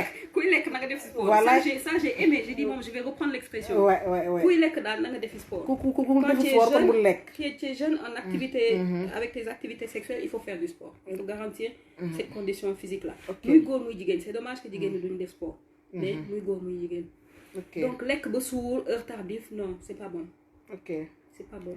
Femselef, j'ai pas vu ton message par contre. Je vois que Djaba Kanouté et Yaïrodja, docteur Yaïrodja, pharmacienne, demande de prendre la question de Femselef. Mais Fems, je pas vu ta question. Est-ce que tu peux l'écrire en bas, s'il vous plaît, en dernière? S'il vous plaît, j'ai pas vu ta question. Manger. À notre premier rapport sexuel. Vite digérer, c'est mieux. Ouais. À notre premier rapport sexuel, mariage. Ah, ok. Sûrement, il parle des... C'est toujours les mêmes admins. Hein? Sûrement, c'est un premier rapport sexuel, avec virginité, avec stress. Mais alors que le premier rapport sexuel, normalement, il ne doit pas faire mal. Hein? Il ne fait pas mal. Ah bon? Ah non. Donc, déjà, Sénégal, qu'est-ce que tu les premiers rapports sexuels, il faut mettre. Ah oui? Ah non. Ah bon? Le premier rapport sexuel, quand c'est bien préparé, quand le mari est doux, quand ils sont bien préparés tous les deux, ça se passe bien. Et tu as même des filles qui te disent j'ai eu du plaisir. Ok. Il y a 1 an ou 2 ans, après c'est le premier, deuxième enfant, ils commencent à plaisir. Wow. Bon, pour avoir du plaisir, ça prend un peu plus de temps. Les premiers rapports sexuels, tu sais que le vagin n'est pas sensible. Okay. Le vagin chez la femme n'est pas sensible. Je te l'ai expliqué tout à l'heure. Ouais. Donc, si tu fais que pénétration, c'est mécanique et que c'est intempestif, non, tu y mais avec la façon de pénétrer en vague comme ça, tenir bon amplitude, et qu'il sait ébranler le muscle du périnée, ça, elle peut ressentir du plaisir. Mais elle peut avoir la chance de ne pas ressentir du plaisir. D'accord? Mais plus muy dem, plus les réactions d'excitation sexuelle, plus intimité bi di mot, plus sentiment yi di gëna am doole avec l'habituation, plaisir bi day ñëw nank-nank. D'accord? En général, dañu né jigéen ñi après sen accouchement la ñuy commencer di am plaisir. Mais en fait, c'est le temps. Même pour accoucher wu woon sax, c'est le temps qui fait que dina ci am waxuma daanu sax mais plaisir bànneex dans la relation sensualité bi d'accord les choses se mettent en place petit à petit donc le premier rapport sexuel normalement il n'est pas douloureux parce que quand la femme est lubrifiée sexe bi day ubbeeku d'accord jigéen ji bu excité sexe bi day xaw a ubbeeku muscle bi du dëgër muscle bi day bàyyeeku ouais et je pense que ça a rapport avec un vaginisme contracture boobu ñuy def nga xam ne day mel ni blocage ute na trop ak douleur bi ute na trop ak vaginisme. Non, je parle de la douleur. Tu sais c'est où? Douleur, tu sais c'est quoi? Lors de la pénétration, xam nga lan mooy joxe douleur bi. C'est même pas le muscle du périnée qui fait mal. Ah ouais? Non, c'est la peau. C'est la peau du périnée. C'est la peau. C'est la peau du périnée boo xam ne peau bi. buy pénétrer day yóbbaale peau à l'intérieur. Donc peau boobu mooy irrité mooy dagg. Voilà. Mais c'est même pas muscle bi mooy douloureux. Peau bi frottement peau bi nga xam ne daf koy yóbbaale parce que tooyul. mooy irrité mooy def irritation bi. D'accord. mooy def douleur bi. Mais c'est même pas le muscle. Comprendre nga. D'accord, je comprends. Donc quand c'est bien préparé, quand le mari est doux, quand les partenaires sont doux, quand les partenaires sont amoureux, mais ça se passe bien. Ouais, d'accord. Am na ñoo xam ne nag du naaj aussi. Ouais, il faut que war nga fa leeral mu leer parce que la vidéo va être enregistrée et laissée là dans le groupe.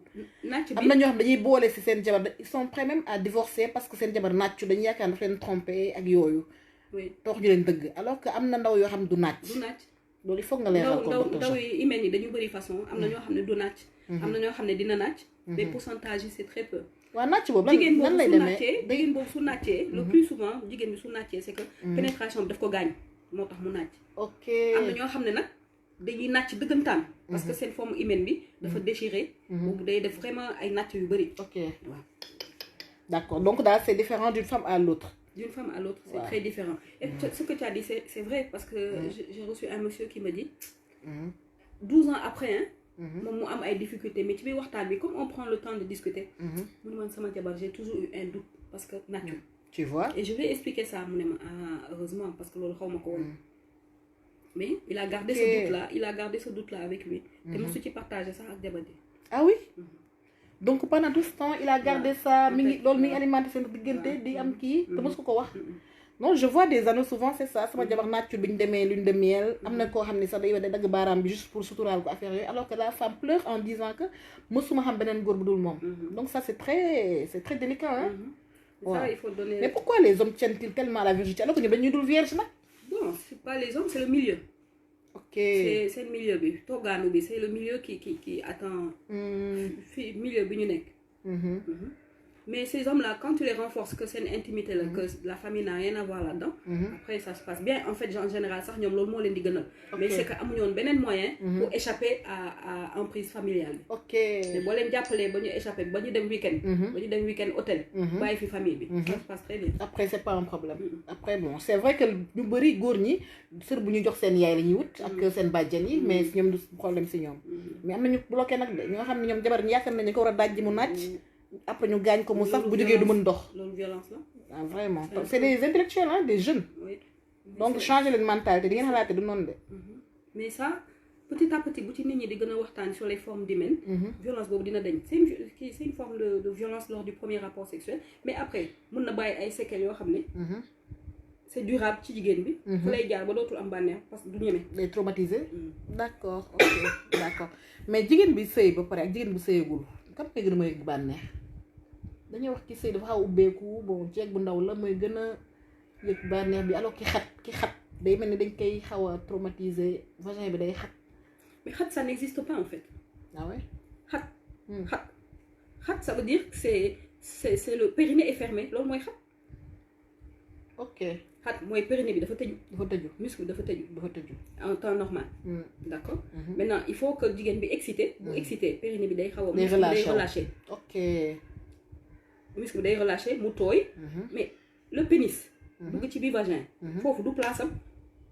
c'est pas sa place donc pour mu dem fa di fa dugg di génn di glisser il faut des conditions exceptionnelles maanaam il faut état excitation sexuelle muy lubrifié pour que le pénis bu duggee mu mun a def mouvement de va-et-vient parce que foofu yëpp dafa tooy d'accord donc su tooyulee munu def mouvement de va-et-vient daf koy gaañ d'accord dafay gaañ der bi ci biti comprendre nga muscle bi du bàyyeeku day tëju donc moom la jigéen di wax xat pourtant chaque fois daf leen di wax bés bu jigéen xamee luy xat dootu ko tudd ba foofu parce que xat mooy excité wul mooy tooyu dama xat mooy tooyu ma excité wul relâché wul d'accord ok tu comprends oui je maintenant c'est un muscle muscle nii muscle nga xam ne gisoo ñi dem corniche ñu defee demee chaque jour day altère day kii nii mais muscle boobu boo defee 2-3 accouchements boo demee def rééducation muscle bi day kii day jàppaat d'accord justement loolu aussi c'est une question à vraiment ñu insister fa jigéen ñi def rééducation parce que c'est pas systématique alors que je vois qu'en Europe bu accoucher rek dañ lay booleeg sage-femme bi déjà au Maroc ils ont des techniques traditionnelles des boules de gaïcha boo xam ne au Maroc quand tu fais une toucher vaginale à une femme de 60 ans boo dugalee les 2 doigts examen comme ça cap ah oui doo ko mën a génne bon oui il faut qu'elle relâche pour que toi tu enlèves tes 2 doigts c'est intéressant ça oui parce que il faut les exercices périnéaux ok d'accord donc il faut que les femmes qui accouchent aillent faire de l'examen mais je vois que fii am na centre d'appareillage li ñuy def ay massage yu baax léegi à Fann il y a des adresses que tu peux faire passer pour les femmes d'accord pour faire ça et puis ci zone boobu ñuy renforcer zone boobu muscle alors docteur Birane Ngom ne le peuple est content de toi bon non de toi yow tu sais bizarrement le muscle bi nga xam ne moom la ñuy wax ne daf koy gaañ day métti et tout ça muscle foofu zone boobu le périnée mais jigéen buy daanu périnée boobu mooy def contraction donc tu peux pas avoir les deux ok le muscle du périnée bu jigéen di daanu muscle boobu mooy def ay contraction donc mënul nekk muscle boo xam ne daf lay indi douleur sauf dans des cas pathologiques comme vaginisme nga am contraction exagérée la mais ça c'est un peu psychologique psychopathologique d'accord alors donc ce qui fait mal c'est la peau c'est la peau autour du périnée moom la li mel ni nga xolli benn góom rek wala nga irrité benn yaram rek ok donc muscle boobu soo koy renforcer jigéen boobu day am capacité expérimenter daanu ci biir sëy parce que moom ci boppam dina mën a am na conscience muscle bi fu mu situé ak naka la koy liggéeyee pendant l'acte sexuel ba daanu mais il faut mu am conscience de ce muscle là di ko utiliser moo tax nit dafa war a xam boppam xam yaramam ak fu muy jaar ak yaramam pour daanu d'accord donc Oumou Cissé Gassama disait tout à l'heure que jigéenu Sénégal dañuy jouer ay films dans leur tête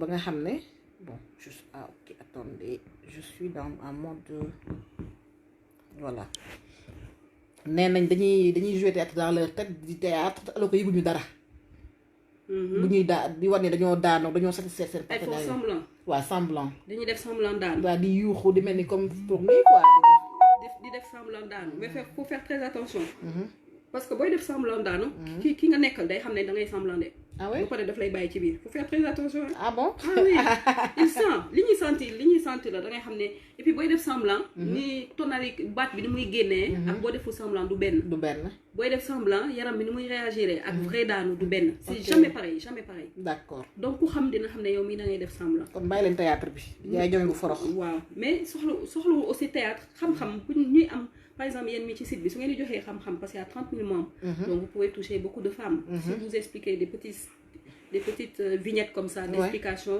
loo xam ne dina jar ba dootul def semblant mais maintenant il faut comprendre pourquoi elle fait semblant ok surtout pourquoi est-ce que le fait de ne pas faire semblant fait plaisir à son mari d'accord mais le fait qu'elle veuille faire plaisir à son mari ça sert à rien il faut qu'elle cherche à avoir du plaisir parce que ce mari là qui la voit avoir du plaisir c'est ça qui va lui donner du plaisir ok d'accord c'est vrai gis nga booy sonn di def tout pour que ce partenaire am bànneex en général les femmes elles n'auront pas de plaisir parce qu'elles s'oublient elles font plus attention à elles-mêmes seen bopp ñu ngi ci waaj rek c'est le meilleur moyen pour nga bañ a am bànneex ok ok mais boo nekkee ci biir sëy bi di toppatoo say sensation di xam fan ngay jaar ak say sensation yaa ngi fonante mais yaa ngi jël waaw ni nga koy ressentir day feeñ di am yëg-yëg di am ay yëg-yëg ni ngay amee yëg-yëg ki nga xam ne dafa nekk ak yow di la serré nii ci intimité sa yaram bi bàyyeeku sa visage bi muscles yi day détendre le visage change carrément hein le regard bi day changer c'est ça qui attire loolu mooy sensualité c'est ça qui attire loolu mooy attirer sa partenaire ok c'est pas li ngay def ci moom d'accord donc kii nag lëmbal yeeg yooyu nag ak yenn kii nag yooyu yëpp ay théâtre safal comme on dit day neexal boobu kañ comme on dit si tu veux tu le fais fais-le c'est des jeux de rôle ouais ay jeux de rôle def ko mais boo lëmbalee est-ce que am nga bànneex déedéet xëy na ay bëtam ngay alimenté defal lëndëm defal lëmbal mais en même temps fexeel ba nga daanu ok fexeel ba mu neex ci yow aussi ba mu neex ci yow waaw loolu laa bëgg a wax ok un petit plaisir d'accord tu comprends d'accord c'est deux choses ok d'accord docteur Jeanne je pense que là il y a une question qui parle des positions des positions sexuelles am na position yoo xam ne góor bi dañuy am na position yoo xam ne góor bi day effleurer walla clitoris bi donc jigéen di gën a am plaisir foofu ñi nga xam ne ñoom clitoris dañuy amee plaisir parce que dafa am ñoo xam ne ñoom ñuy sentir plaisir comme tu dis le vagin di ko joxe mais amuñu conscience seen muscle périnée yooyu ngay wax donc ñoom ci clitoris dañ ko jàpp donc 100% plaisir clitoris lay jóge donc ñooñu am na position yi ñu mën a jëlee yoo xam ne clitoris day participer waa lors de la pénétration mu bañ a nekk rek benn. pourquoi góor ñi ça les femmes le savent très bien jigéen ñi. jigéen ñi ñoo koy expérimenter ba pare di ko ut quand elles se mettent au-dessus. waaw bu ñu yeggee ci kaw ku góor ki. waaw parce que elle sait que am na ni muy defee. et ça frotte sur le clitoris ba mu daanu. ok ça beaucoup de femmes cherchent ça elles aiment ça. quand elles découvrent waaw. d'accord donc position yi ça joue. ça joue D'accord. beaucoup par exemple position missionnaire nga xam ne jigéen bi day tëdd ku góor ki tëdd ci kaw moi je dis toujours que c'est pas la meilleure position. c'est la plus basique de. c'est pas la meilleure mooy position. pourquoi Louga Ndar. pourquoi parce que pénis bi. day am tendance dugg ba ci biir. effectivement mais dafa mel ni nag moo gënal góor ñi de daam dagg ma ne. waaw moo parce que dafa mel ni ñoom lu ñu mën dem rek foofu la ñuy mujjee ñu gën a tayal mais amplitude mouvement yi pour que la femme pour que tout jigéen ki mun a am bànneex c'est moins assuré. ok d'accord mais dafa mel ni ñoom foofu la ñu gën a yëgee seen bopp nag.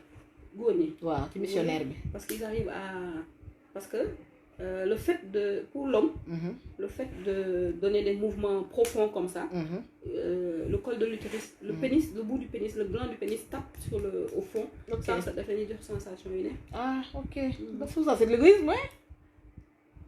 ah bon s'il dit que loolu moo ko neex mais la femme aussi il faut qu'elle puisse découvrir li nga xam ne moo ko neex aussi qu'elle puisse le dire moi c'est cette position là et puis ils partagent les positions. ok d'accord donc le rôle du clitoris daanu chez la femme avec docteur Birane Ngom. ah clitoris copparet pour daanu kese la. ok loolu rek lañ koy doyee. loolu rek lañ koy doyee amul beneen sens. dégg nga de amul beneen. moom amul beneen rôle ci àdduna. yàlla def na ko ci jigéen c'est juste pour daanu. dégg ngeen dégg donc il faut l'utiliser jigéen bu ne musuma daanu je dis te nga am clitoris c'est pas possible. d'accord. c'est pas possible jigéen bu ne musuma daanu fekk yaa ngi am copparet. mënul nekk parce que copparet quand c'est caressé. c'est pour dafa am nag technique. c'est pour daanu. technique doon ci may tuuti. maintenant une femme. pendant les préliminaires. boo dee góor doo ñëw rek. yàkkamti. commencer di raay ween yi wala sexe ku jigéen bi.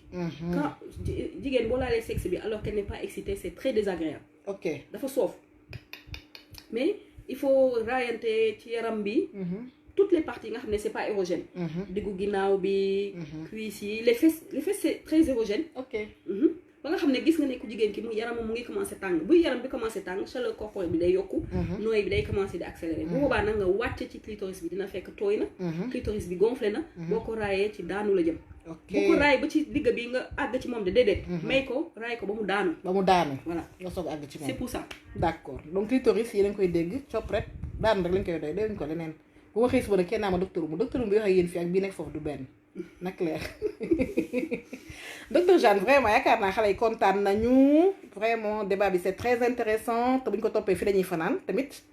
bon on a fàtte ba tëb nañu xale yi dem ci mag yi directement. ah mag ñi kat ñu muy bëgg a rek ay question xam nga ñi ñooy waa GP le grand public ak ñoo yàqu fi ñu toll nii gis nga lii nii mën nga ci am ay 1000 at de mais bu defoon fii benn prévention cardiovasculaire dinañ may rombe keroog amul fi ma ne raté aw ma sax bu may laaj. noonu lañ may def mais garaawul su ma paree ñu ñëpp la laaj ay ticket. léegi nag sama doom bi nee na yaay soo paree live bi soo xëyee takkaloo ma jabar baaluma la ko. Allah boni célibataire lu gandar. waaw mu xaar mooy sama doom bi dama ko bëgg a yóbbu daara sax moom parce que instant mu commencé ëpp loxo. Code Diouf bon ñoom ñëpp lu gandar bi la ñuy wax tamponné très intéressant lu gandar waaw lu gandar mooy bii rek missionnaire bi rek di dem di dikk et le sexe est tellement tabou que les femmes ont honte de manifester leurs préférences. jàmbakanu dara mooy sa préférence yow. c'est dommage mais il faut qu'ils arrivent à dire leurs préférences. Je pense que l'éducation parce que comme tu as dit tout à l'heure depuis la base. Que depuis tàmmaluñu ñu wax suñu yëg-yëg. ubbeekuñ ci ñun. ñun au contraire dañuy wax ñu noppi. ci li ñuy yëg tout le temps. mais amul préférence. C'est tellement intime, c'est des idées sexuelles, c'est le désir sexuel qui se met en place avec les hormones quand on est jeune. Ça fonctionne, ça marche à 100%. Amul préférence. Mais quand moi sañ wax, quand moi koy partager, ban góor moo bàyyi jabaram partager ko ak moom parce qu'il y a des hommes aussi.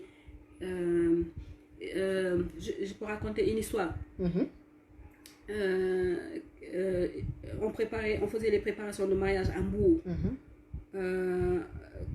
15 couples. On a mis les hommes à part, on a mis les femmes à part. On a dit aux hommes, il faut discuter entre vous. Vous aurez voulu que votre femme le fasse et qu'elle ne fait pas. Okay. On a dit aux femmes la même chose. Ok. Des deux côtés quoi? Des deux côtés. Ils sont venus, tu sais qu'est-ce qu'ils ont dit? Ñun dañu bëgg jabar yoo xam ne dañu tagawe. Dañuy sol ay affaires yu sexy. Di ñëw c'est des catholiques là. Di romb suñu kanam di def nii di def nii. Ça c'est les hommes qui ont dit. Donc ils auraient préféré l'avoir chez eux. Ok. Tu sais ce que les femmes ont dit? Nous on veut porter des habits sexy. Mais on n'ose pas parce que si on le fait, suñu jëkkër dafay ne dañuy yàqu. Ok. Tu te rends compte? Tu vois, c'est paradoxal hein? Tu te rends compte? Il a fallu une rencontre comme ça après ñoom ñaar ñëpp ñu teg leen ñu teg leen ñii wax seen problème en fait ils avaient le même problème. Ok. Et tu vois, et c'est la culture qui a imposé des attitudes comme ça. Ok. su ma defee nii sama jëkkër day xalaat ne du ma jigéen bu baax.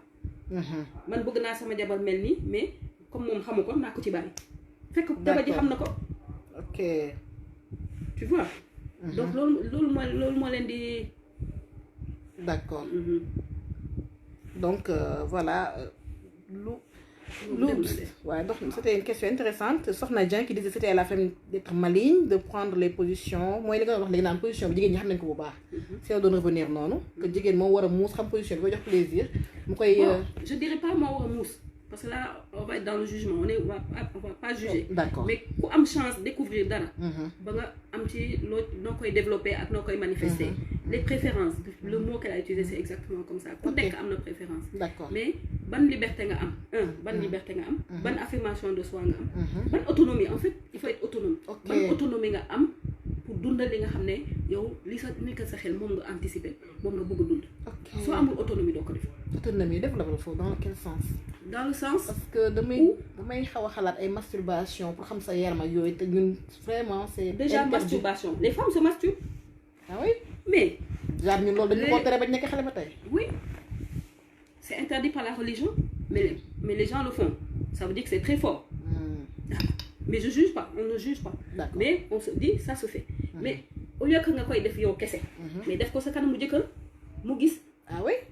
Au lieu ngay nëbbatu. Permettre sa bopp nga def ko sa kanam mu jëkkër. Parce que sa jëkkër bu la gisee ngay masturbé ba nga daanu. Moom ci boppam dina gis ne yow mais yaa ngi daanu moom loolu ça lui fait plaisir. Ah oui? Oui. Ok, ça c'est pour les gens qui le font et qui n'osent pas le faire devant le partenaire. Parce que ak bëri. Donc il faut oser le faire devant le partenaire. Ok. D'accord. Maintenant yow miy jigéen. ñu ne waroo masturber wu. C'est interdit. Mais sa jëkkër mën na la masturber. Ah oui? Oui. Mais loolu c'est une relation sexuelle rek. Sa jëkkër la masturber. Voilà. Mais masturbation quand on est seul c'est de l'auto-érotisme. Ok. C'est la même chose. C'est tourner vers soi et que l'autre tourne vers l'autre. D'accord. Tu comprends? D'accord. Ok. Mais ban sañ-sañ nga am. ci sa xel. ak ci say jëfin. ba nga xam ne loolu man la. ci man la bokk. C'est ça que je pense. lii laa ko bëggee ba nga xam ne je le partage avec mon partenaire. Dans tous les cas avec qui tu vas le partager? Ah oui, c'est ton partenaire. Avec mon partenaire. Tu vois, est-ce que am naa autonomie boobu pour def ko? D'accord.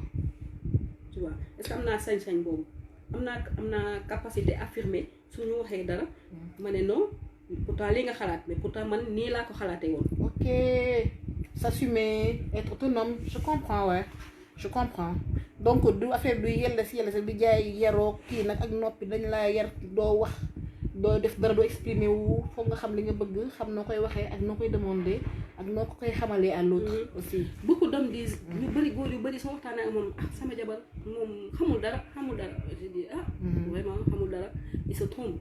C'est vrai, et ça de Bug Bamba Gaydel, c'est une docteure en pharmacie, même il dit c'est dommage, les hommes veulent beaucoup de choses et n'osent pas le demander à leurs femmes, c'est du non-sens. C'est ça, c'est exactement ça. C'est exactement ça. Ok. D'accord. Et le mouru de Bug Bamba dit aussi comment connaître son corps, on le recommande souvent. Comment connaître son corps? Oui. Bon, c'est ce qu'on dit sur le corps. Hein. Par exemple, chez la femme, on sait que les zones érogènes, ça peut être les seins. On sait qu'au niveau sexuel, c'est le clitoris, c'est les grandes lèvres, les petites lèvres, c'est le périnée, l'entrée du vagin qui fait que la personne moi technique qui donne. Donc ça, parce que c'est pas évident à connaître, hein, ça. C'est pas évident de connaître ses réactions chez la femme. Ouais. Donc s'il dit comment connaître son corps, c'est par rapport à ça. Maintenant, par rapport à la sensualité, capacité à sentir, ça, vous faites que yo, da nga bëri wax. Bu fekkee yow da nga bëri wax. Da nga lijjante li xew ci koñ bi. li xew ci koñ bi. doo toog sa néeg ak yow kese ci sa intimité di xalaat ci yow. doo tourner sa xel ci yow.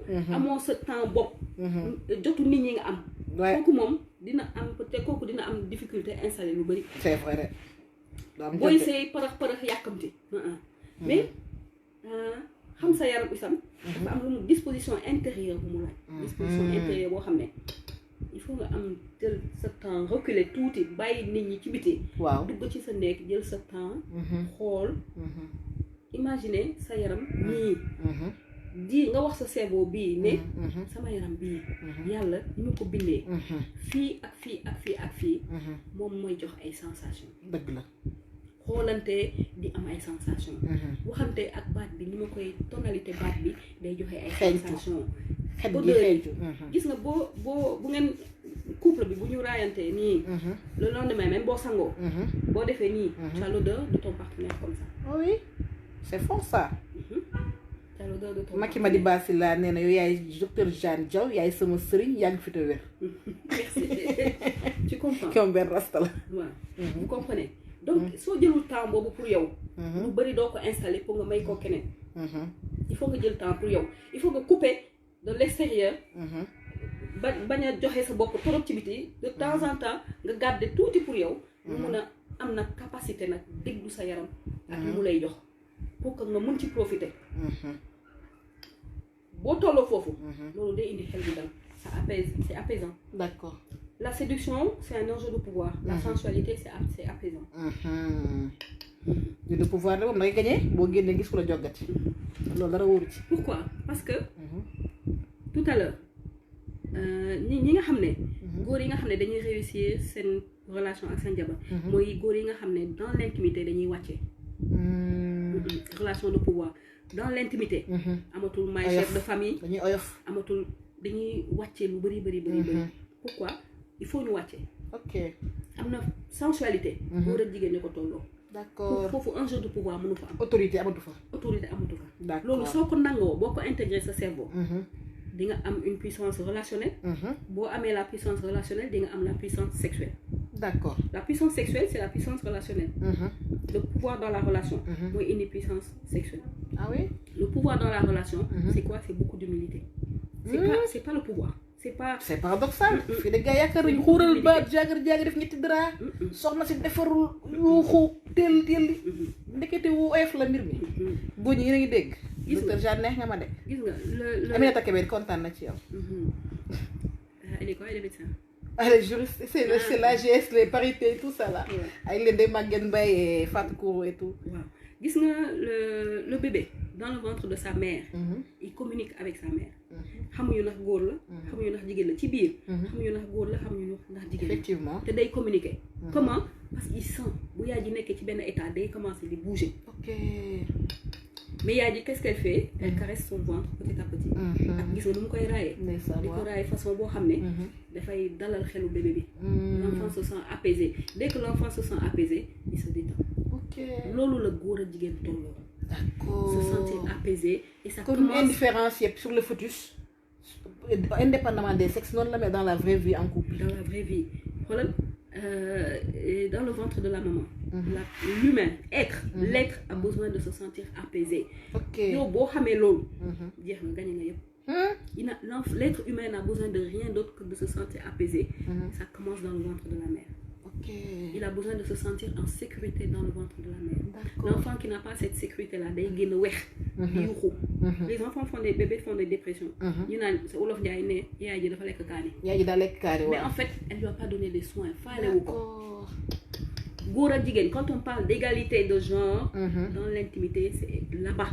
foofu rek la soo wàcceewul ba foofu tu peux pas parler d'égalité de genre te bu boobaa du am pouvoir sexuel comme pouvoir sexuel d'un pouvoir relationnel le bébé quand il tète dafay nekk bët ak bët ak yaay Assane Dieng moom neen moom jébbalu na day nekk bët ak bët ak yaay ji le bébé bi suy tete suy nam bët ak bët ak yaay ji bët ak bët ak yaay ji qu'est-ce qui se passe day xool yaay ji di ko xool muy xool yaay ji di ko xool affaire bi neex ci moom et puis à un moment donné du sourire tout de suite de day am délai à un moment donné mu sourire il se sent en sécurité ok d'accord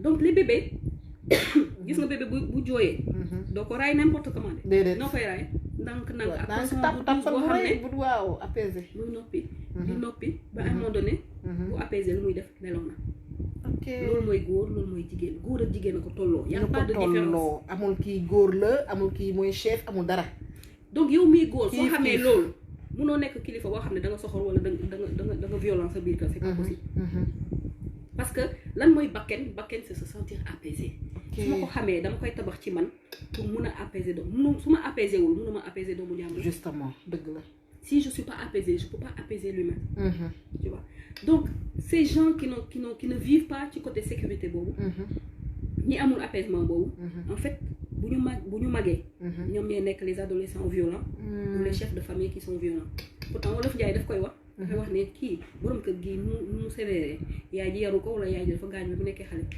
dafa weexoo parce qu'ils n'ont pas les soins qui mettent la personne qui fait que la personne se sent en sécurité loolu violence lay engendrer d'accord comprendre nga donc soins yooyu xale di am ci biiru yaayam ak suñ koy éduquer soins yooyu affection boobu dafay marquer indéléblement dafay marquer ba faw xale bi ba nga xam ne après soo magee loolu moo lay jox capacité boo dee góor nga nekk ak jigéen nga négocier ak moom tranquillement nob naa la nobuma la bëgg naa am rapport sexuel ak yow man nanguwuma nga reculer di négocier ba am li nga bëgg sans ces soins qui te mettent en sécurité violence lay indi parce que da ngay bëgg a jël da ngay bëgg a jël alors que keneen ki consentant wu d'accord yow nga yaakaar ni sa kii rek moo war a dem sa bëgg-bëgg rek moo war a dem mu indi agressivité ak brutalité docteur Jean li nga am na solo de yëf yi nag te ci biir bi lañ koy yare doom ji balaa muy génn ba ni muy génne daa dégg docteur Zeynabou Lo di wax xale boo xam ne yaay da ko tàmmal ay bisu bokk te xale boo xam ne dañ koy pine chaque jour di ko dóor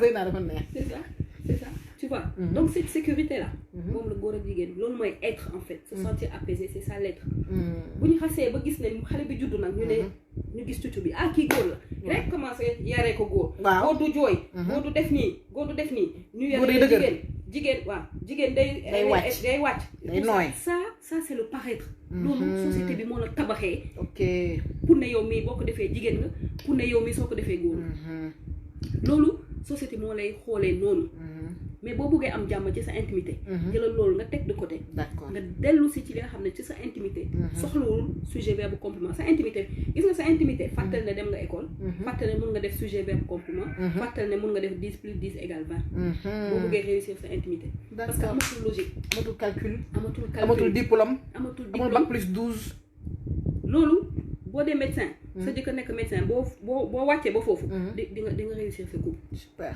fàttali ne am nga ay diplôme fàttali ne dem nga école lan mooy des la capacité à la communication authentique ressentir par le regard par le toucher imaginez da nga muuma ndeysaan xam nga wax dañ koy jàng. waaw ku ñu jàngalul wax doo wax. doo wax effectivement toppandoo mais la par contre ci biir yaay xam nga doo wax. te pourtant yaa ngi yëg affaire yi. effectivement voilà donc par le regard je vous passe un message par le regard. je vous passe un message par les parfums. par le toucher. imaginez pourtant période doxaan c'est ça qui se passe. effectivement période bi góor ak jigéen ñi doxaanante. lan mooy tax ku góor ki jékki-jékki ne c'est la femme de ma vie. la fille dit c'est l'homme de ma vie pourquoi. parce que ils prennent le temps ils se regardent seen intimité day am doole. ils se mangent du regard dañuy lekkante dañuy xoolante ba bëgg a lekkante ci regard. tu comprends. ak les toucher comme ça ils se sentent en confiance ils sont apaisés. bu ñu xasee ba apaisé nag mu ne ça y est j'ai trouvé mon homme j'ai trouvé ma femme. ok. ils s'épousent. bu ñu épouser le lendemain. ñu commencé société bi nee na borom kër nii ak nii rek. la war a mel nga fàtte yooyu yëpp. dëgg la de li tax mu choisir la. nga abandonné ko dugg nag bëgg nag boo xëyee le matin ñib si 23h bu la laajee nga nekk lu tax nga may laaj. góor la. góor la. may borom kër gi. ah alors que avant defatu leen activité ensemble alors que avant vous faisiez des activités ensemble. maa la ko wax de muy wax nga koy xool. di ko jox ay kii ba mu kontaan ba mu am confiance. ngeen sëy rek bugg a teg normes sociales yi rek après nag magie bi kii dañ. doxaat leen xale yi. il faut revenir à ça. doxaat leen xale yi da ngeen bàyyi li ngeen nekkee. couple il faut pas ñuy fàtte doxaanante. dañ koy fàtte. keroog rek y a des hommes je leur demande doxaan nga yaa ngi doxaan sa jabar. ah luy loolu. sama jabar la naka laa koy doxaanee je dis mais justement c'est ça qui vous manque. am na ko pare doxaan leen xale yi di leen jënd ay cadeau. da leen dem doroobe di dindi ci kii yooyu yëpp day bëggal xale yi. day leen dem di jënd ay nuisettes yu cher yu jar 600 000 ko jox xale yi non ça je damay tooñ quoi daal mais donc loo bëggoon wax Jeanne xale yi nee nañ fi ñu toll yaa ngi fiy toj nee nañ ñoom dañoo jébbalu Papa Gaye docteur nee na billahi tata docteur Jeanne war nga di wax question mu may rëcc non ça tout ça c'est des jeunes médecins et ceux du grand public aussi nee na ay docteur Aïcha Sankare Sarr nii jooy sax parce que suba de bi ñu posé question bi nee na spécialité bi fan la am est-ce que nee na kañ ngay lancé DU bi ak vraiment xale yi ñu ngi koy xaar bu baax parce que soxla nañ ko. waaw bu ñu ko lancé dinañ ko yónnee fii. dañ ko yónnee fii incha allah d'accord mais est-ce que c'est en perspective est-ce que c'est en xam nga ci lu bëri. d'accord donc on laisse tomber incha allah mais en tout cas daal xale yaa ngi koy xaar bu baax maam Fatou si nee na day inscrire bébé moom pour mu ñëw jàng si yow. yow Amina Si Mbaye Abdou yow live bi jeex moo tere sa yaay wala nga dem daara effectivement Mouhamed Cheikh Dramé day dem daara jeex na spécialisation sexologie fu mu am ak ñaata at la DS est-ce que am na donc fi ñu toll ni daal xale yëpp waxi sexe la ñuy wax soxna Dieng docteur Jeanne Diaw est tellement humble et concentrée sur son sujet qu'elle ne savoure même pas les compliments juste un sourire sur les compliments elle continue d'expliquer voilà donc sa humilité la ñuy nekk di wax nii sa comportement ni ngay gisee compliments yi terewul yëngal la daal docteur Jeanne daa tàmm yi muy wax lii yéen ci yéen la bees de Jeanne mi ne daa blend docteur Jeanne léeg-léeg doo wax ak nit nii si sa wàllu liggéey nga choqué ko parce que am na émission mos kii wóor seetaan noonu benn kii non je veux dire que si dégg-dégg xam nga Sénégalais tàmm ñu di wax si ay sexe si seen langue ñoom pour ñoom olof dafa salte xaw ma dafa ñàkk teggin am na un jour ma dégg la nga def benn émission je sais pas sur quelle télévision TFM mais c'est sur YouTube ngay wax xuur yi di wax dambali di wax doon ji ak yooyu. moi je dis xuur. tu dis xuur ah mais docteur c'est testicule. man Jeanne dama rey docteur Jeanne dama rey mais en fait justement c'est xuur c'est testicule mais mu ko ñu ko dégg ak seen kii pourtant testicule bu la nga waxee duñu la dara mais ku di sa xuur mu yaakaar na ko saaga est-ce que loolu tamit est-ce que c'est une insulte sa xuur. waaw xuur c'est insulte bu dégg sax fi waajur yi nag surtout bu dégg ci papa ji waaw. ah oui waaw xuur je savais pas ça. ah oui waaw xuur saaga la ay xuur ak i dambal pour moi kenn ko c'est wax. facile de dire en wolof parce que c'est des mots que je connaissais pas. ok donc pour man. c'est des définitions rek la quoi. définition rek la. d'accord ay xuur ak dambal yooyu di ko wax yooyu dérangé wul ak ay dambal ça me gêne plus parce que dambal c'est bizarre quand même. non je meurs. docteur Jeanne ma daal vraiment je pense que dama lay bàyyi nga noppalu parce que actuellement nii yëf yi moom nit ñi ala daw me na neex na parce que xam naa dañ koy dog defaat ko beneen yoon. et encore on n'a pas parlé des réactions d'excitation chez l'homme chez la femme. non tout le processus tout ça. tu vois et tout ça là docteur Jeanne loolu est-ce que du ko def conférence grand envie. donc je pense qu'on va revenir su dig ñu mayaat beneen deuxième live boo xam ne ñu mën a egg li ñu tàmbali quand même ak sa générosité vraiment ñu ngi lay sant di la gërëm di la ñaanal di la wax ni xale yi kontaan nañu réaction yi bari na franchement lii sama benn copain waaw lii liñ si doon xaar daanaka kawe na suñu njort Émilie bi nee na ak dëgg doxaan bi moom day neex waaye après bi la takkee rek mooy loolu. xam naa moom Sénégal couple bi mu am problème Sénégal Jeanne docteur Jeanne parce que couple aussi Sénégal sëy moo metti parce que Sénégal ngay sëy xar yi sëy bëy bi sëy bàjjen bi sëy tànk ji sëy nijaay ji ku ne am sa làmmiñ boo war a wax ku ne war a façon sa jëkkër à sa façon moom sauf yow bi nga xam ne yow li sa jëkkër amoo droit yow wax ni nga ko bëggee xam nga loolu aussi mooy couple bi day daal di am problème. Voilà, donc ça c'est vraiment un problème. Les Fatou Chat Dieng qui dit que vraiment ñu les remercier bu baax di la sant di la gërëm donc réaction yi daan est-ce que mën na ci ñëw rek pour tëj réaction d'excitation yi nga xam ne moom la jigéen ak góor bi am. oui ça c'est long lépp boobu bàyyi rek ba beneen. dafa sori dafay kii. suñu commencé fii duñ fi génn. ah oui. C'est long. D'accord. Mais comme on a déjà beaucoup dit. Ouais, d'accord. Ok. La frigidité, donc on en parle, la frigidité, en quelques mots, Feuz Ngom qui demande de la frigidité. Moi, frigide. Je veux dire frigide. Est-ce que frigide, Amna? On ne dit plus frigide, on dit quelqu'un qui a des troubles de l'excitation sexuelle, quoi. Voilà, Feuz, on dit maintenant troubles de l'excitation sexuelle. Le frigide ne se dit plus. Frigide, c'était pas pour la frigidaire, le mot. Ouais, elle devait être froide ou des choses comme ça. Qui ne réagit pas peut-être. D'accord. Peut-être. Ok. Ça, on pourrait attendre une autre consultation. D'accord, il n'y a pas de souci, Inch'Allah, il n'y a pas de souci. Les Jeanne, vous faites la consultation ou vous faites le contact. Tu peux mettre mon numéro? D'accord, je vais mettre ton numéro, mais je peux vous faire directement. Hôpital Grand Yoff. Hôpital Grand Yoff, moi, XTO, hein? D'accord. Hôpital Grand Yoff. D'accord, Hôpital Grand Yoff, ouais, je vais... Sinon, pour ceux qui veulent me voir en privé, il y aura mon numéro. D'accord, il y aura le numéro pour nous en privé, mais docteur Jadon, je vais rappeler tout dire parce que demain, il y a des sexologues, mais il y a des médecins. Non, la sexologie, c'est les sciences humaines. C'est les sciences humaines. Il y a la médecine sexuelle que les médecins peuvent faire. Puis il y a la sexologie clinique, qui fait partie des sciences humaines. Et en sexo, nous, on a fait 2 ans de sexo, de médecine sexuelle, mais on a fait 1 année de thérapie sexuelle. La 3e année, on faisait que les thérapies sexuelles. Mais les 2 ans, c'est la médecine sexuelle et la 3e année, c'est les thérapies sexuelles. D'accord, mais donc, tu as on emprunte d'abord. On emprunte. Moi, j'ai la chance d'être médecin. D'accord. Donc, je peux examiner. Par exemple, quelqu'un qui vient pour des problèmes d'excision, on a examiné pour parler de thérapie sexuelle. Mais d'autres sexologues ne sont pas des conseillers conjugaux, des sages-femmes, des kinésithérapeutes et tout ça. D'accord. Qui sont sexologues, mais quand il y a un problème médical, qui sont obligés de référer à des médicaux. D'accord. Ok. Une question avec moi, c'est les femmes fontaines et le point G. Pour te dire, on a 3 ans de sexo, nous sommes en point G. Ah oui? Ah non. Nous sommes point G. Ah oui? Donc, il y a cette formation point G n'existe pas. Chaque femme peut-être avec son point G. D'accord. Chaque femme avec son point G, sûrement. D'accord. Parce qu'ensuite, il y a une zone, on dit qu'il y a une zone entre l'urètre et la paroi vaginale qui est très sensible. Est-ce que c'est là-bas le point G? On ne sait pas. Pas que c'est le correspondant en interne du clitoris, quoi. En entrée du vagin à haut, à 3 cm, à l'entrée, vous pouvez lire les Ensuite, la femme fontaine, ça doit être la femme qui lubrifie beaucoup. Ok. Il y a une femme, une Algérienne, quand j'étais à Lyon, qui est venue consulter pour incontinence urinaire. Mais quand on a analysé ses urines, c'était pas des produits, c'était pas des urines, c'était des produits vaginaux. Ah bon? Donc c'était juste une femme fontaine qui est éjaculée. Il faut que nous considérer parce que nous avons aussi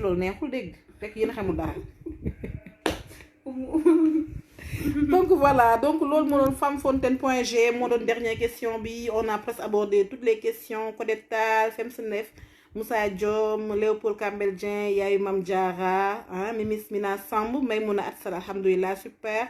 Vous prenez les prises en charge en privé, consultation combien et ne clair ouais. Bon, Maïmouna Atsal, alhamdoulilah, donne le numéro privé aux Jeanne, vous pouvez regarder cette question directement.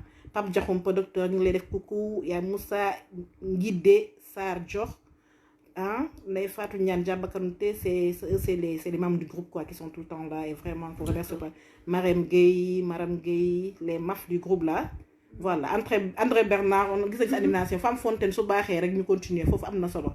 Non, Femme Fontaine fofu lañ ci yem dégg nga. Déjà émission bi jeex na. Que je dis l'émission, le live est terminé. André Bernard, Femme Fontaine, waaw. Femme Fontaine en fait, il paraît que jigéen bu nekk Femme Fontaine day am tendance ku nekk ci jëkkëram pour jëkkër day mel femme ben pouvoir de day am tendance. jëkkër ji gën a excité wul si le fait que mu gis jabaram éjaculé quoi tooy. tooy.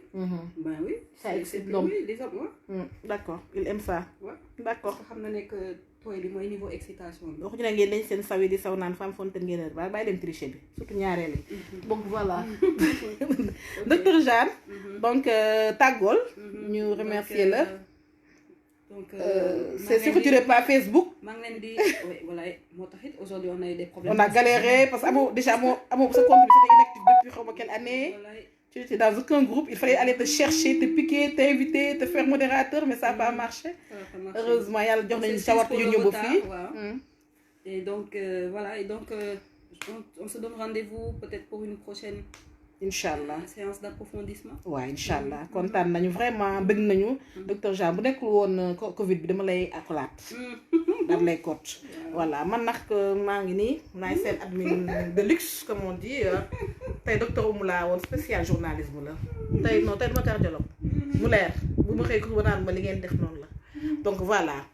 Cette séance de live est terminée. On se donne rendez-vous pour une autre, Inch'Allah, pour intéressant, Dr. Jeanne. Peut-être d'ici, me souffler, 3 mois. Oui, d'ici 3 mois. Inch'Allah. Merci beaucoup, allez. Merci. Bisous.